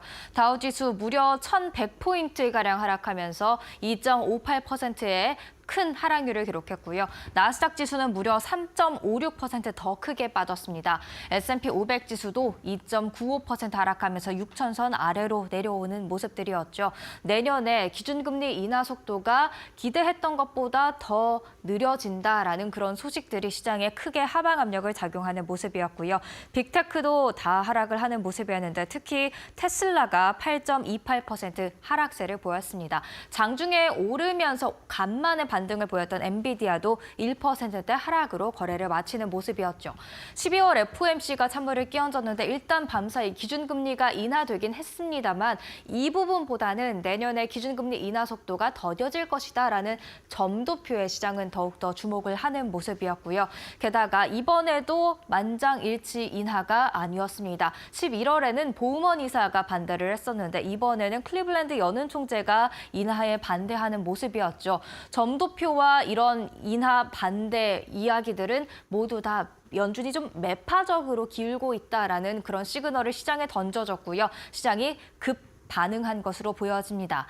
그리고 시장 국내 증시에 또 중요하게 작용할 마이크론의 실적이 공개가 됐죠. 매출과 주당 순이익은 좋았습니다만 시간을 걸어서 급락세 보이고 있는데 그 이유들 또 자세하게 잠시 후에 다뤄보겠습니다. 일단 밤사이에 뉴욕 증시 분위기 어땠는지 히트맵 통해서 계속해서 확인을 해볼 텐데요. 기준금리 먼저 조금 더 보겠습니다. 일단 0.25% 인하되면서 4.25에서 4.5% 수준으로 내려왔고요. 그리고 점 하나가 연준 위원들의 생각을, 그러니까 그해 연도 말에 기준금리 전망을 이야기해주고 있는데 사실 이게 지금 중론이죠. 이 부분에 있다라는 것은 내년에 단 2차례 정도의 추가 인하만을 예상하는 위원들이 굉장히 많다라는 겁니다. 기울기가 9월에 봤던 점도표보다 굉장히 완만해졌다라는 것을 알 수 있는데 이 부분에 시장이 실망을 했고요. 2026년과 2027년에 대한 전망도 나와 있긴 하지만 이에 대해서는 연준 의원들의 생각이 정말 많이 엇갈려 있는 만큼 이 부분이 향후 내년 3월에 나올 점도표에서는 또 어떻게 좁혀질지 2025년 점도표에 격차도 어떻게 좁혀질지 한번 체크해 보실 필요가 있겠습니다. 그렇다면 히트맵을 통해서 시장 분위기 확인을 해보도록 하겠습니다. 수요일장입니다. 정말 빨갛게 물들었죠. 그 가운데 초록꽃이 하나가 있다면 바로 그간 연일 하락했었던 보험주가 되겠습니다. 정책 불확실성과 유나이티드 헬스케어 CEO 피살 사건에 계속해서 하방 압력을 받았었는데 간만에 좀 반등을 하는 모습, FOMC의 결과도 보험주의 상승을 꺾지 못하는 모습이었고요. 엔비디아도 장중에는 4% 이상 오르면서 조정 국면에서 벗어나나 싶었지만 FOMC의 하방 압력을 받으면서 1%대 하락을 기록했는데 다른 이슈들, 빅테크 관련된 이슈들 어떤 게 있었는지 점검해 보겠습니다. 먼저 애플입니다. 하락하긴 했지만 투자 의견은 긍정적으로 이날 나왔습니다. 목표 주가가 $275로 상향이 조정됐고요. AI에 대해 긍정적인 그런 시각들 계속해서 나오고 있습니다. 엔비디아 조정 국면에서 벗어나기 실패했지만 파이퍼 샌들러가 내년의 토픽이다라고 이야기를 하고 있고요. 메타는 내년의 광고 매출의 50%가 모두 인스타에서 나올 것이다. 특히 동영상 릴스를 주목해야 된다라는 이야기가 나왔습니다. 그런 만큼 릴스의 성장세에 특히 주목을 하시면서 메타의 주가 추이 확인해 보셔야겠습니다. 이어서 테슬라 밤사이에 무려 8% 이상 급락하는 모습이었는데요. 그간 강하게 올랐다 보니 또 이렇게 하방 압력을 받을 때 크게 내려오는 모습들 확인할 수가 있었죠. 하지만 베어드 2025년에 앞서 조정 때 매수해야 한다라는 의견 제시했습니다. 아웃퍼폼 의견 제시하고 있으니까요. 이런 조정을 기회로 삼아 볼지 아니면 조금 더 지켜볼지 한번 고민을 해보시면 좋을 것 같습니다. 계속해서 마이크론 이야기 해야겠죠. 실적 장 마감 이후에 공개했습니다. 마이크론의 HBM 시장 점유율은 사실 5.1%로 SK하이닉스나 삼성전자보다 굉장히 낮습니다. 그럼에도 우리가 마이크론의 실적에 주목하는 이유는 이 3사 중에서 가장 먼저 실적을 공개하기 때문에 이 업계의 분위기가 어떤지 그런 풍향계가 돼주기 때문인데요. 풍향계가 돼주는 그런 모습들은 가이던스를 통해서 더 잘 확인할 수가 있겠죠. 매출액과 주당 순이익은 모두 예상치보다 좋게 나오면서 괜찮았지만 지금 문제가 된 건 가이던스였습니다. 주당 순이익 가이던스가 예상치에 정말 한참 못 미치게 나왔고요. 매출 가이던스도 마찬가지로 지금 굉장히 부진한 모습으로 나와 있습니다.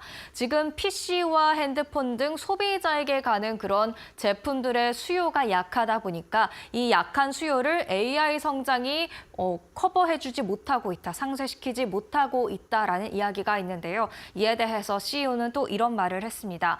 소비자향 시장이 단기적으로는 약할 것이다. 하지만 우리 회계년도 기준 하반기에는 다시 성장세로 돌아올 수 있을 것 같다라는 조금은 낙관적인 긴 시각에서 이야기를 했으니까요. 과연 이런 이야기가 지켜질지 바라보셔야겠습니다.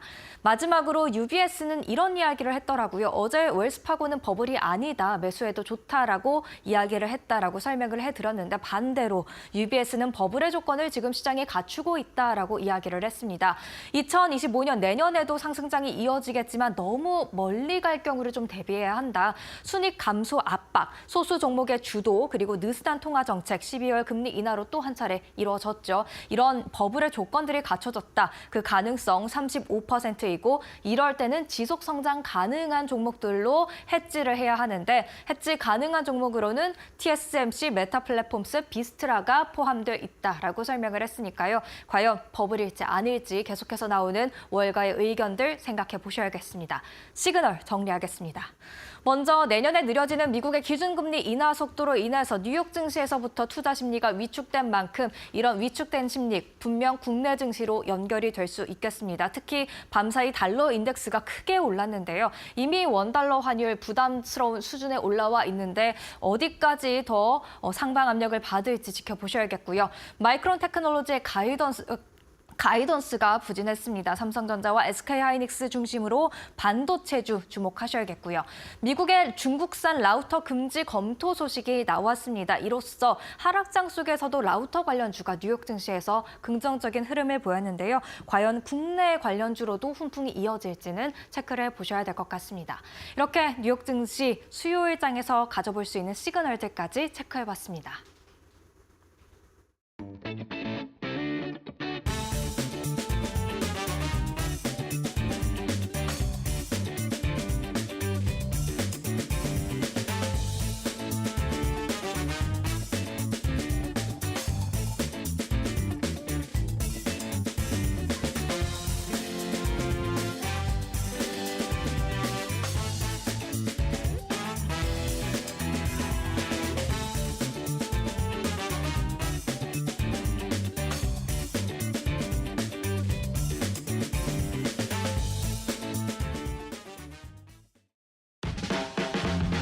네, 여러분 안녕하십니까? 12월 19일 목요일입니다. 계속해서 이데일리 TV 뉴스 브리핑 시작하겠습니다. 오늘은 환율 얘기를 좀 많이 준비를 했습니다. 아무래도 연준이 내년에 금리를 당초 한 4번 정도 내리지 않겠냐 했던 게 이제 2번으로 좀 대폭 줄어들었죠. 그러다 보니까 좀 매파적인 어떤 그런 통화 정책을 내년에 펼치겠다 이렇게 해석이 되면서 오늘 뭐 뉴욕 시장도 많이 떨어졌지만 사실은 원달러 환율이 굉장히 많이 올랐습니다. 달러 인덱스가 이제 올랐던 영향이다 이렇게 봐야 되겠습니다만 어제 1,435원 여기 마감이 됐었는데 무려 18원이나 가까이 올라서 1,454원에 이제 그 밤새 거래가 이렇게 좀 돼서 오늘 시장에 상당히 어쨌든 압박 요인이 될 수밖에 없을 것 같습니다. 자, 이게 이제 현재 상황이고요. 어제까지 상황을 놓고 보면 말씀드린 대로 어제 환율이 1,430원대 후반, 그리고 1,440원까지 바짝 다가서다가 마감은 1,435원 정도에 마감이 됐습니다. 이제 결국은 뭐 이유는 사실 빤합니다. 시장이 이제 정부가 당국이 이제 개입을 했기 때문이다 이제 이렇게 해석을 해볼 수밖에 없는 건데요.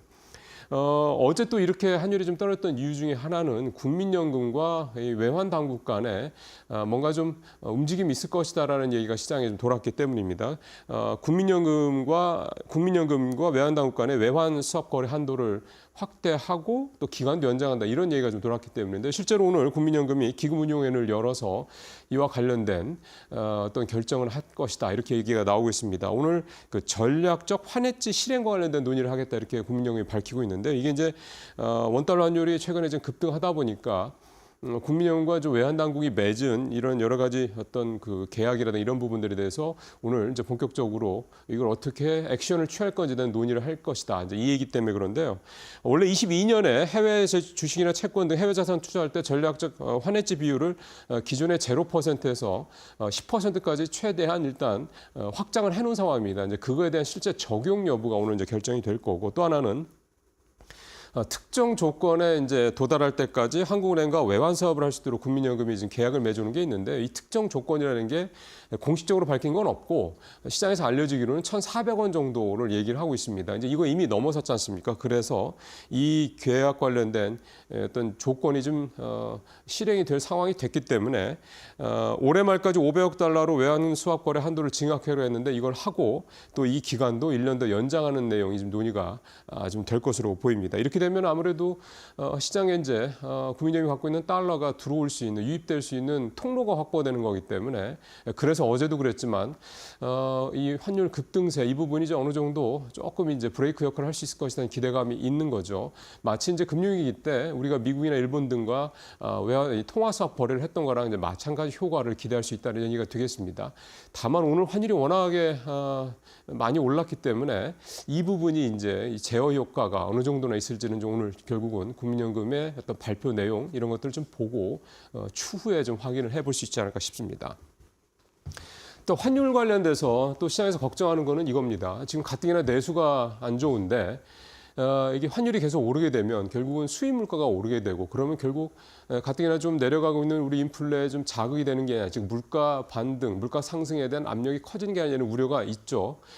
이 부분과 관련해서 어제 이창용 총재 얘기는 고환율이 물가보다는 소비 심리에 더 타격을 준다. 이렇게 얘기를 했습니다. 그러니까 정치적 불확실성이 커지는 상황에서 해외 투자자들 빠져나가고 국내 투자자들 이제 국내 시장이 안 좋으니까 해외로 더 빠져나가고 이런 상황에서 이제 환율 상승이 더 가팔랐는데 결국 이런 어떤 환율 상황들이 국내 어떤 국민들한테는 이거 뭐 좀 살 수 있겠어 걱정스러운데 이렇게 좀 불안 심리가 더 자극된다는 거죠. 그렇게 되면은 지갑을 닫게 되는 거죠, 당연히. 이제 이게 사실은 디플레가 갖고 있는 가장 큰 안 좋은 악영향인데요. 우리가 디플레 얘기를 할 정도는 아니긴 합니다만 이제 이런 부분들이 이제 걱정이 된다. 이런 걸 이창용 총재가 어제 기자간담회를 좀 열고 했습니다. 어제 기자간담회 제목이요. 물가 안정 목표 운영 상황 점검 기자간담회입니다. 그러니까 결국 이제 물가 때문에 기자간담회를 개최했다고 하는 건데 사실은 제가 어제 이창용 총재 기자간담회 내용 중에 더 주목하는 거는 이 뒷부분입니다. 추경은 빠를수록 좋다. 이제 이 얘기를 좀 한 건데요. 지금 아시는 것처럼 전국 상황이 이렇게 좀 탄핵 정국으로 넘어가면서 지금 여야 모두 핵심 관심사는 경제가 아니죠. 결국은 이제 빨리 탄핵을 통해서 이제 윤석열 대통령을 이제 탄핵안이 이제 통과가 될 수 있도록 헌재에서 이제 이쪽으로 이제 몰아가는 데 지금 집중을 하다 보니까 그 사이에 이제 소위 말하는 이제 경제나 주식시장 이런 부분들은 어떻게 보면 이제 1순위에서 좀 뒤로 좀 밀려나 있는 그런 상황인 겁니다. 근데 지금 아시는 것처럼 트럼프가 내년 1월 20일에 집권하고 그 사이에 지금 여러 나라들, 여러 기업들 플로리다의 마라라고에 가서 트럼프랑 만나는 부분에 대해서 그렇게들 열심히들 뛰고 있는데 우리는 사실 그런 어떤 움직임들이 별로 없죠. 그러다 보니까 이제 걱정되는 겁니다. 이런 상황에서 만약에 추경이나 이런 어떤 뭔가 지금의 한국 경제 상황을 좀 되돌릴 수 있는 뭔가 그런 조치가 나오지 않는다면 우리나라의 내년도 경제 성장 전망치를 더 떨어뜨릴 가능성이 높다는 거죠. 글로벌 IB나 연구소들이. 그렇기 때문에 우리가 추경을 한다는 얘기를 빨리 선제적으로 꺼내놔야 이런 해외 IB들이라든가 연구소들이 내년도에 한국 경제에 대한 성장률 전망치를 산정을 할 때 이 부분을 감안해서 산정을 한다는 겁니다. 그러니까 덜 떨어뜨린다는 얘기죠. 지금 한국은행 같은 경우 올해 2.2% 성장이 2.1%로 좀 더 떨어질 것이다라고 어제 이 총재도 얘기를 했거든요.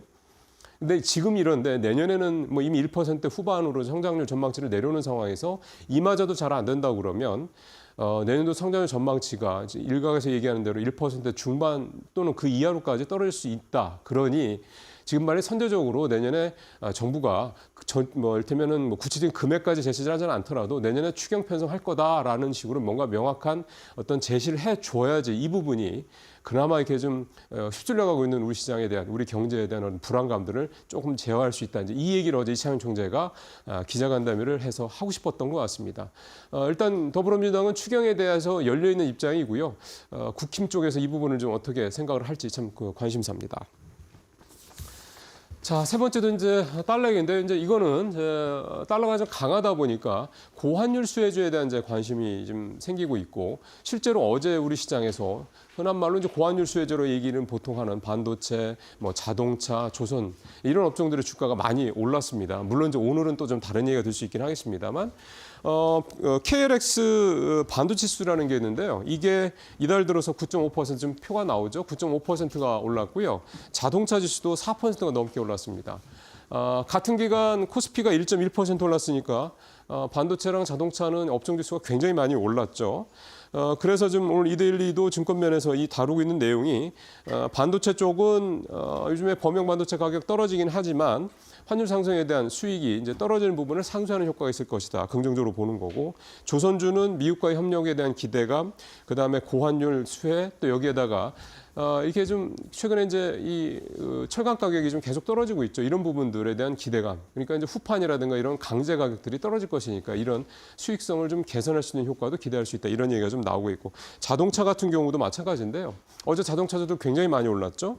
근데 현대자동차를 예를 들면 환율이 10원 오를 경우 현대차의 연간 영업이익률이 1,500에서 2,000억 정도가 더 늘어난다고 그럽니다. 근데 원래 현대차가 올해 경영 계획상 목표 환율이 1,270원이었는데 지금 1,400원 넘었지 않습니까? 그러니까 그냥 절대적으로만 보더라도 130원 정도가 현재 좀 올라가 있는 상황이니까 10원당 1,500억인데 이게 130원이면 이게 13배를 저기다 곱해야 되는 거니까 이제 조 단위의 영업이익이 더 늘어나는 걸 기대할 수 있다. 이런 얘기가 좀 되는 거죠. 어쨌든 그런 부분 때문에 자동차주도 어제 좀 강한 모습을 보였다라고 기사에서는 이렇게 제시를 좀 하고 있습니다. 자, 마지막은요. 이 우리 소액주주들의 움직임들이 상당히 이제는 예전처럼 그렇게 소극적이지 않습니다. 내 주주권, 내 어떤 주주 가치가 훼손될 상황이 된다 그러면 이제는 이렇게 집단으로 행동을 하는 이런 것들이 좀 굉장히 많이 나타나고 있습니다. 이스페타시스가 이제 대표적인 예였고 그 전에 고려아연이 그랬죠. 이번에는 이제 오스코텍이라는 회사인데요. 이 회사가 자회사인 미국에 있는 자회사인 제노스코를 상장을 추진을 하고 있습니다. 10월 말에 거래소에 심사안을 제출을 했고 현재 좀 빠르면 이달 말 이번 달 안에 늦어도 내년 1월 초에는 나올 것 같다 이런 얘기가 좀 나오고 있는 상황인데 주주들의 얘기는 만약에 이 제노스코를 상장을 하면 중복 상장 효과가 나타나기 때문에 우리의 주주권이 침해될 수 있다. 즉 주가든 내 주주가치가 훼손될 수 있다. 이렇게 주장을 좀 하고 있습니다. 이를테면은 이제 이 제노스코의 상장, 자회사의 상장이 인적 분할이나 물적 분할 같은 것과 마찬가지로 내 주주가치에 훼손을 할 수 있다. 이런 얘기가 되는데 실제로 10월 말에 오스코텍이 이 자회사의 상장 심사 신청서를 제출하고 난 다음에 무려 주가가 37%나 좀 급락을 한 상태입니다. 그러니까 내 주식 3분의 1 이상 토막이 난 상황에서 가만히 있을 주주들은 드문 거죠. 그래서 이 부분에 대해서 좀 적극적인 주주 행동에 나서고 있다 이렇게 얘기가 좀 나오고 있고요. 이스페타시스 같은 경우도 소액주주들이 임시주총 개최 주주 제안을 좀 해놓은 상태고 만약 임시주총이 열리게 되면 집중투표제를 도입하는 방안을 적극적으로 좀 추진을 하겠다 이렇게 얘기를 하고 있습니다. 그리고 이제 개인 투자자들의 이익을 대변할 이사 선출 의지도 좀 드러내고 있습니다. 어쨌든 앞으로 계속해서 이렇게 뭔가 어떤 기업들의 어떤 조치에 대해서 이게 만약에 주주들의 가치, 주주들의 이익에 반하는 어떤 그런 내용으로 전개가 될 경우에는 이렇게 소액주주들의 반발이 집단적으로 더 많이 나타날 가능성이 더 나오고 있다. 이렇게 좀 볼 수가 있겠습니다. 뉴스브리핑 여기서 마치겠습니다.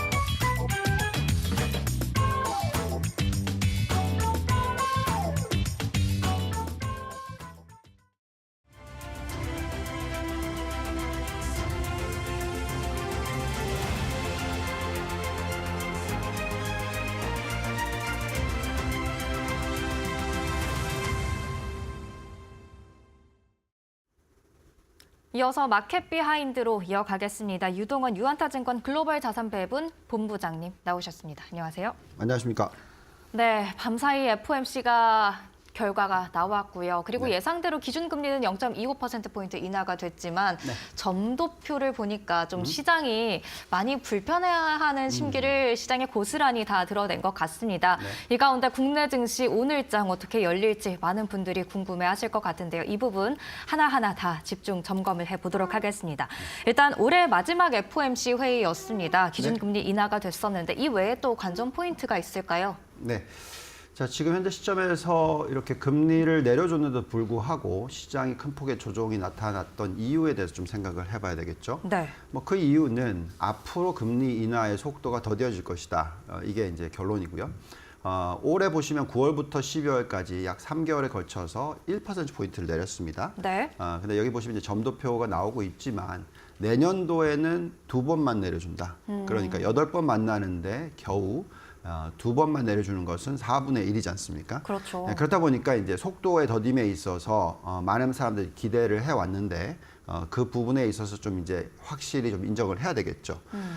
여기에 따라서 또 10년 국채금리의 움직임이 중요합니다. 네. 10년 국채금리가 4% 밑으로 떨어지는 게 아니라 오히려 더 올라가면서 네. 지금 4.5%를 치고 올라갔어요. 그래서 이런 부분들을 가지고 이제 조금 불편해하는 거죠. 불편해하는 이유는 그만큼 시장이 많이 올랐기 때문에 그렇습니다. 올해 S&P 500이 조정을 받기 전까지만 하더라도 거의 27% 가까이 상승을 했었고 나스닥 같은 경우에는 거의 33% 가까이 상승을 했었기 때문에 네. 이런 뉴스가 나오게 되면 어느 정도 조정을 받습니다. 근데 이제 중요한 것은 관전 포인트는 뭐냐면 자, 이렇게 금리 인하의 속도가 더뎌졌는데 이게 아주 큰 악재이냐 계속적으로 하락을 할 거냐 하는 부분이 되겠죠. 네, 우리는 그렇게 보고 있지 않습니다. 오히려 더 좋은 뉴스라고 장기적으로 생각하고 있고요. 아까 차트 올라와 있는데 보시면 과거에 이렇게 금리를 급격하게 인하하는 구간 중에서 회색 선을 보시면 저게 경기 침체입니다. 네. 저 경기 침체가 일어날 때가 보시면은 금리를 2.5% 이상 인하할 때 꼭 일어납니다. 그러네요. 예, 그만큼 빠르게 금리를 인하할 때 경기 침체가 오는데요. 중간에 보시면 마이너스 1.25% 인하한 때가 있죠. 보라색으로 제가 써놨는데 저 때는 보시면 경기 침체가 안 옵니다. 네. 예, 그래서 이번이 굉장히 비슷한 모습이 될 거다라고 생각을 해요. 금리를 천천히 내려줄 수 있다라는 건 뭐냐면 그만큼 경제 펀더멘탈이 튼튼하다는 것이고요. 또 미국의 은행권의 펀더멘탈이 튼튼하다는 겁니다. 그래서 보통 지금 은행의 티어 1 캐피털 레이쇼를 보시면 14%인데 경기 침체로 만들 은행은 없어요. 그만큼 대출을 늘려줄 수 있을 것이고요. 또 티어 1을 총자산으로 계산한 숫자도 지금 8.7%이기 때문에 전체적인 그 채권 중에서 국채를 팔고 오히려 대출을 늘려주면서 위험성 자산 비중을 높여줄 수 있는 그런 방향이 나올 수가 있습니다. 또한 지금 현재 시점에서 은행권의 대출 심사 기준 비율을 한번 보시면은요, 계속해서 지금 떨어지고 있죠. 저게 무슨 얘기냐면 그만큼 대출 심사 기준이 완화가 되고 있다는 얘기입니다. 그래서 지금 현재의 상황은 금리는 천천히 떨어뜨려 주겠지만 오히려 대출은 늘려줄 수 있는 환경이다. 그렇다면은 경기 침체에 도달할 가능성이 굉장히 낮다라는 것이고요. 그렇기 때문에 이런 상황이 오히려 과거 94년에서 2000년에 있었던 인터넷 사이클과 비슷한 모습을 보여주면서 앞으로 또다시 상승을 할 수 있는 그런 여건이 만들어질 거라고 생각합니다. 네. 올해 연초를 기억하시겠지만 거의 뭐 올해 한 해에 1.5% 2% 내려준다고 생각했었잖아요. 그렇죠. 예, 그러면서 시장이 올라가다가 좀 더디게 내려주니까 엄청나게 큰 폭의 조정이 있었지만 그걸 또 다시 회복했잖아요. 결국 무슨 얘기냐? 금리를 무조건 내려주는 것이 상책이 아니다. 금리를 내려주는 과정에서 경기가 침체가 일어나지 않아야 된다는 것이고 네. 지금 숫자는 그것을 얘기해주고 있다라고 말씀을 드리겠습니다. 경기 침체가 있지 않을 것 같다라고 이야기를 해주셨는데 사실 최근에 경제 지표를 봐도 미국의 경제가 강하다라는 이야기는 계속해서 나오고 있잖아요. 네. 얼마 전에 발표된 11월 소매 판매도 예상보다 높게 나왔고요. 당연히 이렇게 경제가 강하다라는 부분들이 연준 입장으로 하여금 신중하게 만드는 요인들이 되겠죠. 그렇죠. 지금 보시면은 말씀하신 대로 소매 판매 숫자가 굉장히 중요합니다. 왜냐하면 미국의 경제는 전체의 70%가 소비이기 때문에 그렇죠. 네. 그래서 지금 어떻게 숫자가 지금 나오고 있는지를 보시면은 11월 소매 판매가 전달 대비해서 0.7%나 상승을 했어요. 이걸 곱하기 12 하면은 8%가 넘는 숫자입니다. 정말 높은 숫자이죠. 명목이라 하더라도 인플레이션을 뺐다 하더라도 상당히 높은 숫자라는 것입니다. 이런 식으로 소매 판매가 높게 나오는 이유는 그만큼 이제 저축률은 떨어졌지만 임금이 상승을 하고 있기 때문에 그렇고요. 고용시장이 천천히 식고 있다라는 부분에 있어서 고용시장이 그러면 안 좋아지기 때문에 임금 상승률이 떨어질 것이냐 그런 모습은 아닙니다. 또 네. 예, 그래서 실업률이 안정적으로 가고 있고 소득은 계속 연간 단위로 4에서 5% 늘어나고 있다라는 것은 그만큼 펀더멘털이 튼튼하다라는 얘기가 되겠죠. 여기에다가 또 대출도 늘려줄 수 있는 환경이기 때문에 개인들의 펀더멘털이 튼튼하다라는 게 중요하겠고요. 그런 가운데서 지금 증시를 한번 보시면 2년 연속으로 지금 상승폭이 굉장히 컸어요. 펀스트레스에서 나온 자료를 보고 있으면 내년도에도 계속해서 상승할 수 있는 그런 여건이 만들어지고 있다라는 건데요. 여기서 가장 중요한 포인트는 내년도의 경기가 어떻게 되냐 하는 부분입니다. 네. 그래서 한번 보시면 내년도의 경기에 있어서 우리가 GDP now 숫자를 보면서 판단을 하자면 어쨌든 지금 4, 4분기 숫자가 3%가 넘는 숫자가 나오고 있어요. 네. 이것을 전년 동기 대비해서 숫자로 계산하면은 3분기보다 4분기가 더 높은 성장률을 보여줄 것이다 라고 지금 예측이 되고 있습니다. 자, 이런 환경에서는 증시가 빠지질 않아요. 오히려 내년도에 또 경제 성장률이 2%대 중반 후반이 나온 경우에 상대적으로 굉장히 펀더멘털이 튼튼하다는 것이기 때문에 기업의 이익이 늘어나면서 주식시장이 다시 올라갈 수 있는 룸이 생깁니다. 네. 다만 중요한 부분은 지금 10년 국채 금리가 올라갔다라는 부분. 그러니까 이 부분은 당연히 시장에는 좋은 뉴스가 아닙니다. 그렇죠. 우리가 보통 금리가 올라가면 적절한 가치가 떨어지게 되고 금리가 떨어져 주면은 적절한 가치는 올라가게 되는데 이제 이 부분이 속도 조절을 하게 만들어 주는 요소다. 물론 전체 큰 그림은 펀더멘털 즉 경기인데 그 부분은 괜찮은데 대신에 이 가격을 떨어뜨릴 수 있을 만한 요소인 이 10년 국채 금리를 보면서 적절한 가치를 판단하는 게 중요하다고 말씀을 드리겠습니다. 10년물 국채 금리를 계속해서 주시를 해야겠네요. 근데 일단 뭐 경기 펀더멘털 자체가 괜찮은 가운데 이런 궁금증이 또 생기기는 합니다. 다우 지수가 이제 사실 장중에는 오름세를 보여서 10거래일 만에 오르나 싶었는데 또 하락을 하긴 했습니다. 계속해서 긴 하락세를 이어가고 있는데 산업재 이렇게 경기에 민감한 종목들이 다우 지수에 또 많이 포함이 돼 있잖아요. 그렇죠. 그런데 왜 강한 경기를 반영하지 못하는 걸까요? 네, 좋은 지적이시죠. 이게 지금 굉장히 중요한 포인트인데요. 아까 말씀드렸듯이 금리가 4.5%다. 우리가 보통 적절한 가치를 구할 때 있어서 금리를 이용을 합니다. 네. 가장 간단한 계산법은요. 1 나누기 금리를 했었을 때가 적절한 PER이다라고 얘기를 하는데요. 만약에 금리가 4%라고 계산을 하신다면 1 나누기 4% 하면 PER이 25배가 나오죠. 근데 만약에 5%까지 금리가 올라갔다고 치면 1 나누기 5 하면은 20배입니다. 네. 자, 지금 S&P 500의 PER이 몇 배냐? 22배란 말이죠. 그러니까 만약에 5%까지 가버리면 22배에서 20배로 떨어져야죠. 네. 그러면 10% 조정을 받아야 되는 겁니다. 그런 걱정을 하는 겁니다. 지금 시장에서 나오는 뉴스는 금리가 5%까지 올라가면은 지금 가격이 비싸다. 근데 만약에 금리가 4%까지 떨어져 준다. 그럼 25배로 가는 거니까 22배가 싸 보이는 거죠. 네. 예, 그래서 그런 방향성이 중요한 것이고요. 또 하나의 요소는 뭐냐면 왜 다우존스가 조정을 받냐면 말씀하신 대로 경기 민감한 부분이기 때문에 그런데요. 네. 지금 미국 경제가 강하긴 하지만 이 강한 부분이 어디서 나오느냐? 모든 소비가 다 좋아지느냐? 그게 아니죠. 이번에 소매 판매가 나왔던 숫자를 보시면 자동차 판매와 전자상 거래입니다. 네. 이게 뭐와 연결이 돼 있냐면 결국 AI 사이클과 연결이 돼 있어요. 그래서 이번 사이클은 경기가 좋은데 집중적으로 좋다라는 겁니다. 그만큼 AI 관련된 산업에 있어서의 메리트가 있는 것이고요. 그런 부분이 이제 차트로 나오는데 한번 올려주시면 미국의 대표적인 이 소비 관련돼서 영향을 받는 소프트웨어, 그러니까 AI 소프트웨어 관련돼 있는 ETF입니다. IGB라는 게 보시면은 2011년부터 2022년 약 10년 동안에 이게 IoT 시대인데요. 인터넷 오브 띵스 시대입니다. 복리 수익률을 보시면 자그마치 28.5%가 10년 나오죠.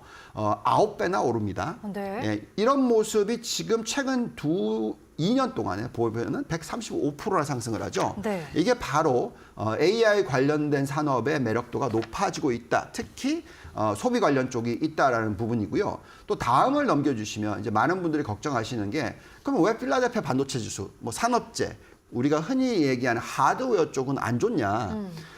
물론 안 좋을 수 있어요, 일시적으로. 네. 그렇지만 여기 보시면 필라델피아 반도체 지수도 이 IoT 시대, 그러니까 소비가 많이 활성화되는 시대에도 하드웨어도 올라갔다. 얼마나 올라갔느냐? 똑같이 연봉이 거의 28%대, 30%대, 그리고 900% 상승을 합니다. 네. 그래서 그리고 최근에 보시면 AI 시대라고 해서 반도체도 거의 146% 올랐다가 빠진 거거든요. 그러니까 무슨 얘기냐? 똑같이 올라갈 겁니다. 근데 산업재에 있어서도 반도체 관련된 것은 AI와 연결이 돼 있으니까. 그래서 앞으로 우리가 계속 들여다봐야 되는 것은 AI와 연결되어 있는 종목들을 투자를 하셔야 되는 부분이고 네. 그런 부분들이 뭐 알파벳 구글이라든지 뭐 아마존, 뭐 엔비디아, 뭐 애플 뭐 이런 종목들이 쭉 있는데요. 대부분 다 이런 종목들이 최근에 보시면 잘 버티죠. 또한 뭐 올라가는 속도가 계속 상대적으로 S&P 500보다 높다라는 부분을 우리가 확인할 수가 있습니다.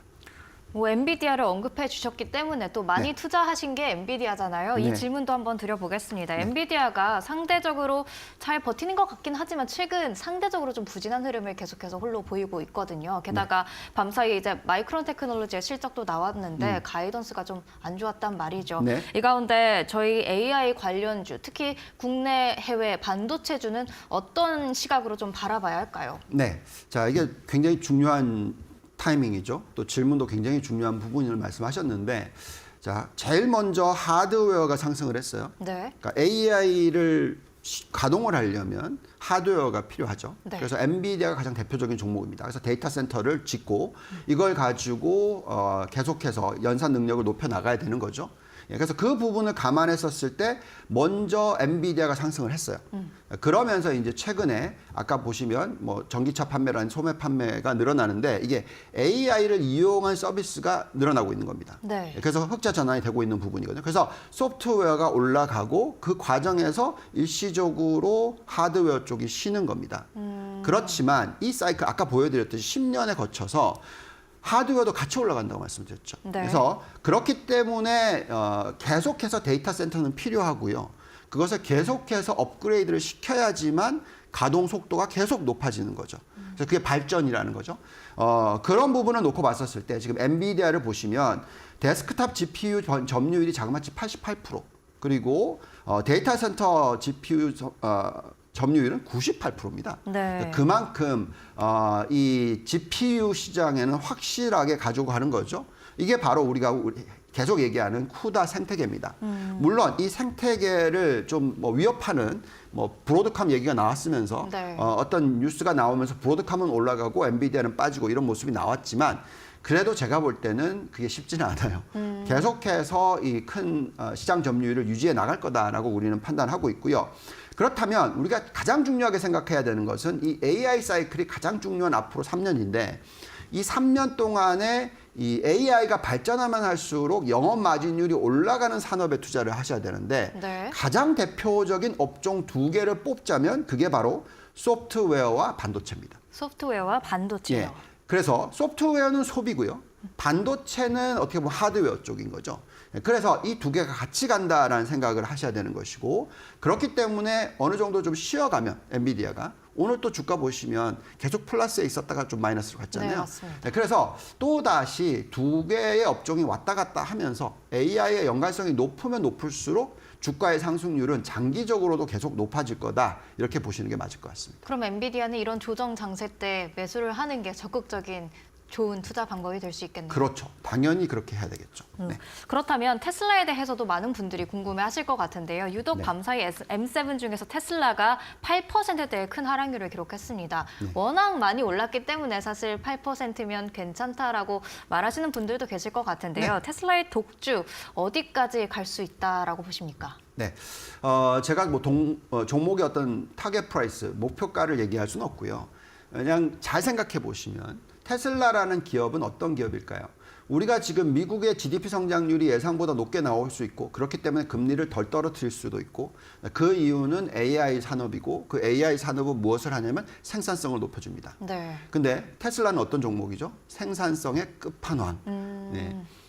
전기차를 만들어서 자동차 산업의 생산성을 왕창 높였죠. 그렇죠. 그리고 스타링크를 쏘아서 인터넷의 접속률에 대한 생산성을 엄청나게 높였죠. 그리고 앞으로 뭘 만들 거죠? 자율주행을 만들어서 자동차 운행 관련된 부분에 있어서의 생산성 엄청나게 높일 것이고요. 또 뭘 만들고 있죠? 옵티머스 로봇을 만들어서 인간의 생산성을 엄청나게 노동 생산성을 높여줄 겁니다. 네. 자, 이런 종목의 고점을 논하는 건 너무 일러요. 네, 그렇죠. 그래서 어떤 고점이 될지는 정확하게 모르겠고요. 네. 여기서 더 중요한 것은 당연히 트럼프가 당선이 되면서 이 테슬라의 일론 머스크가 혁신 장관이 됐잖아요. 그렇죠. 그러면 이 사람이 앞으로 할 일은 미국의 생산성을 끝판왕으로 만들 거다라고 생각하시는 게 맞습니다. 네. 거기에 가장 수혜를 많이 받는 종목이 테슬라일 것이고요. 그렇기 때문에 이렇게 최근에 가장 많이 올라가는 것이고요. 물론 일정 부분에 너무 많이 오름이 있으면 지금 보시면 거의 100%를 단기간에 상승했잖아요. 그렇죠. 좀 쉬어야죠. 그것 때문에 투자를 못한다라는 것은 말이 안 되고요. 이런 타이밍에서 우리가 계속해서 장기적인 큰 그림을 그리시면서 얼마나 이 종목이 미래의 생산성을 높여줄 것인지에 대한 기대치를 생각해 보시고 적정 가치를 구해 보시면 답이 나오지 않을까 생각이 듭니다. 이렇게 계속해서 이런 조정 때에 우리가 또 긍정적으로 생각할 필요가 있다라는 시각을 전환해 주시니까 지금 이렇게 하락했을 때에 뭔가 조금 적극적으로 나서볼까라는 생각을 하시는 분들이 계실 것 같은데요. 그런 측면에서 12월 이제 얼마 남지 않았습니다만 네. 자산 배분 측면에서 저희가 포트폴리오 전략은 좀 어떻게 가져가는 게 좋을까요? 네, 저희가 큰 변화는 없고요. 계속해서 말씀을 드리지만 이 금리가 잘 안 떨어질 것 같아요. 그러면 4%에서 5% 금리 정도 수준에서의 만족을 한다면 거기에 대한 채권에 대한 투자는 적절합니다. 네. 그렇지만 우리가 1년에 9%, 10%의 수익을 창출하려고 노력을 하는 가운데서 4%, 5%의 수익률은 너무 낮단 말이죠. 그래서 채권에 대한 비중은 20%만 가져가고 계속 주식 투자를 해야 되는 부분을 말씀을 드리고 있고요. 여기서 또 대체 자산도 계속해서 우리가 투자를 해야 됩니다. 네. 더 나아가서 가장 중요한 핵심 포인트는 이 노동 생산성이죠. 한번 보시면 미국의 노동 생산성과 다른 나라의 노동 생산성의 비교는 비교할 수 없을 정도입니다. 그만큼 미국만 올라가고 있어요. 이 부분을 영향을 받는 업종 아니면 영향을 만들어내는 업종이 뭐냐? 들여다보면 당연히 대형 기술주를 포함한 IT 업종입니다.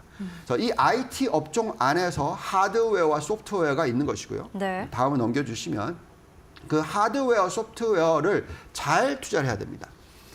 무조건 하드웨어 던지고 소프트웨어를 가면 안 되고요. 하드웨어, 소프트웨어를 4대 6. 요 정도 비중을 잘 조절해야 조절해서 하는군요. 투자해야 되는 것이 상당히 중요한 포인트라고 말씀을 드리겠고요. 네. 여기서 이제 중요한 포인트는 결국 미국입니다.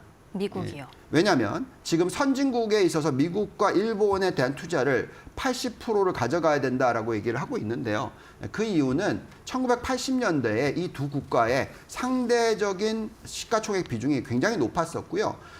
일본도 지금 지난 16년 동안에 연복리 수익률을 자그마치 11.4%나 창출해주고 있어요.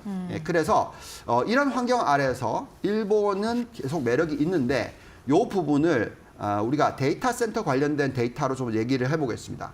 제일 마지막 테이블을 좀 올려주시면은 지금 국가들이 다 AI 산업에 있어서 했던 경쟁을 하고 있어요. 그러니까 AI 산업의 경쟁이라 하면 상당히 중요한 포인트인데 좀 넘겨주십시오. 여기입니다. 보시면 데이터 센터 관련해서 슈퍼컴퓨터들이 이제 들어갈 텐데 네. 미국의 지금 슈퍼컴퓨터 수가 172개고 중국이 63개입니다.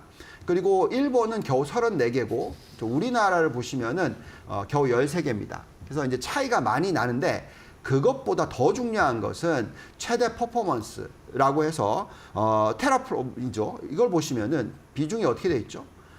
미국이 55%, 그리고 일본이 8%, 그리고 중국은 3%, 우리나라 2%입니다. 네. 너무나 많은 차이죠. 그래서 우리가 생각하는 건 이 두 국가, 그러니까 미국과 일본이 이번 AI 사이클에서 가장 경쟁력을 갖추고 있다, 지금 현재 시점에서. 그래서 여기에 대한 초점이 가장 중요하고 우리는 여기에 투자를 적극적으로 해야 되는 과정에서 여기에 관련된 기업들을 투자를 해야 된다. 그래서 아까 업종 포트폴리오와 국가 포트폴리오를 봤었을 때 네. 성장주의 80% 이상, 85% 그리고 미국과 일본의 80% 이상 이렇게 투자를 하는 전략으로서 내년을 맞이하시면 되지 않을까 이렇게 말씀을 드려봅니다. 네, 새해에는 이런 전략으로 정말 웃는 계좌가 됐으면 좋겠다라는 생각을 한번 해보는데요. AI 관련돼서 계속해서 꼬리 질문을 하나 드려보면 네. 최근에 퀀텀 관련주가 굉장히 주목을 받았었단 말이죠. 네. 이제 AI 다음은 퀀텀이다라는 이야기가 나오고 있는데 그렇죠. 과연 쿼텀을 우리가 정말 실생활에까지 이렇게 적용하기는 좀 먼 것 같긴 하거든요. 네. 그렇다면 정말 지금부터 이렇게 뛰어드는 게 맞을지 여쭤보고 싶어요. 네, 저는 제가 투자하는 방법은 그 성장주에 투자를 하지만 실적이 또는 현금 흐름이 플러스 전환하기 전에 투자를 하지 않습니다. 왜냐하면 누가 성공할지 모르고 누가 1등이 될지 모르기 때문에. 네. 그래서 우리가 테슬라에 대한 투자를 들어갔던 시기는 2019년 하반기예요. 그때의 현금 흐름 플러스 흑자 전환. 네. 그리고 나서 주가가 20배나 오릅니다. 근데 나머지 기업들은 못 오르죠. 그래서 지금 양자 컴퓨터에 대해서 투자를 들어간다면 아직도 어떠한 기업도 실적이 플러스가 아니거든요. 네. 계속해서 엄청난 현금 마이너스입니다. 그래서 그게 플러스 전환되는 시점. 아마도 2027년 이후겠죠? 아직은 좀 멀었네요. 그렇죠. 그렇기 때문에 그쪽은 약간 트레이딩 개념으로서 샀다 팔았다 하는 정도의 투자를 하시고 나중에 정말 누가 1등을 할 거다. 테슬라처럼. 이게 나오면 그 종목에 엄청난 투자를 하시면 되지 않을까 이렇게 생각이 듭니다. 네, 그런 답변을 들어보면 지금부터 또 섣불리 들어가진 않아도 될 것 같다 생각을 해볼 수가 있을 것 같습니다.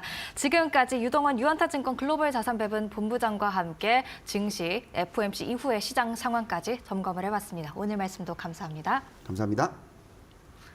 네, 이어서 마켓나우 1부가 이어집니다. 많은 시청 부탁드리겠습니다. 고맙습니다.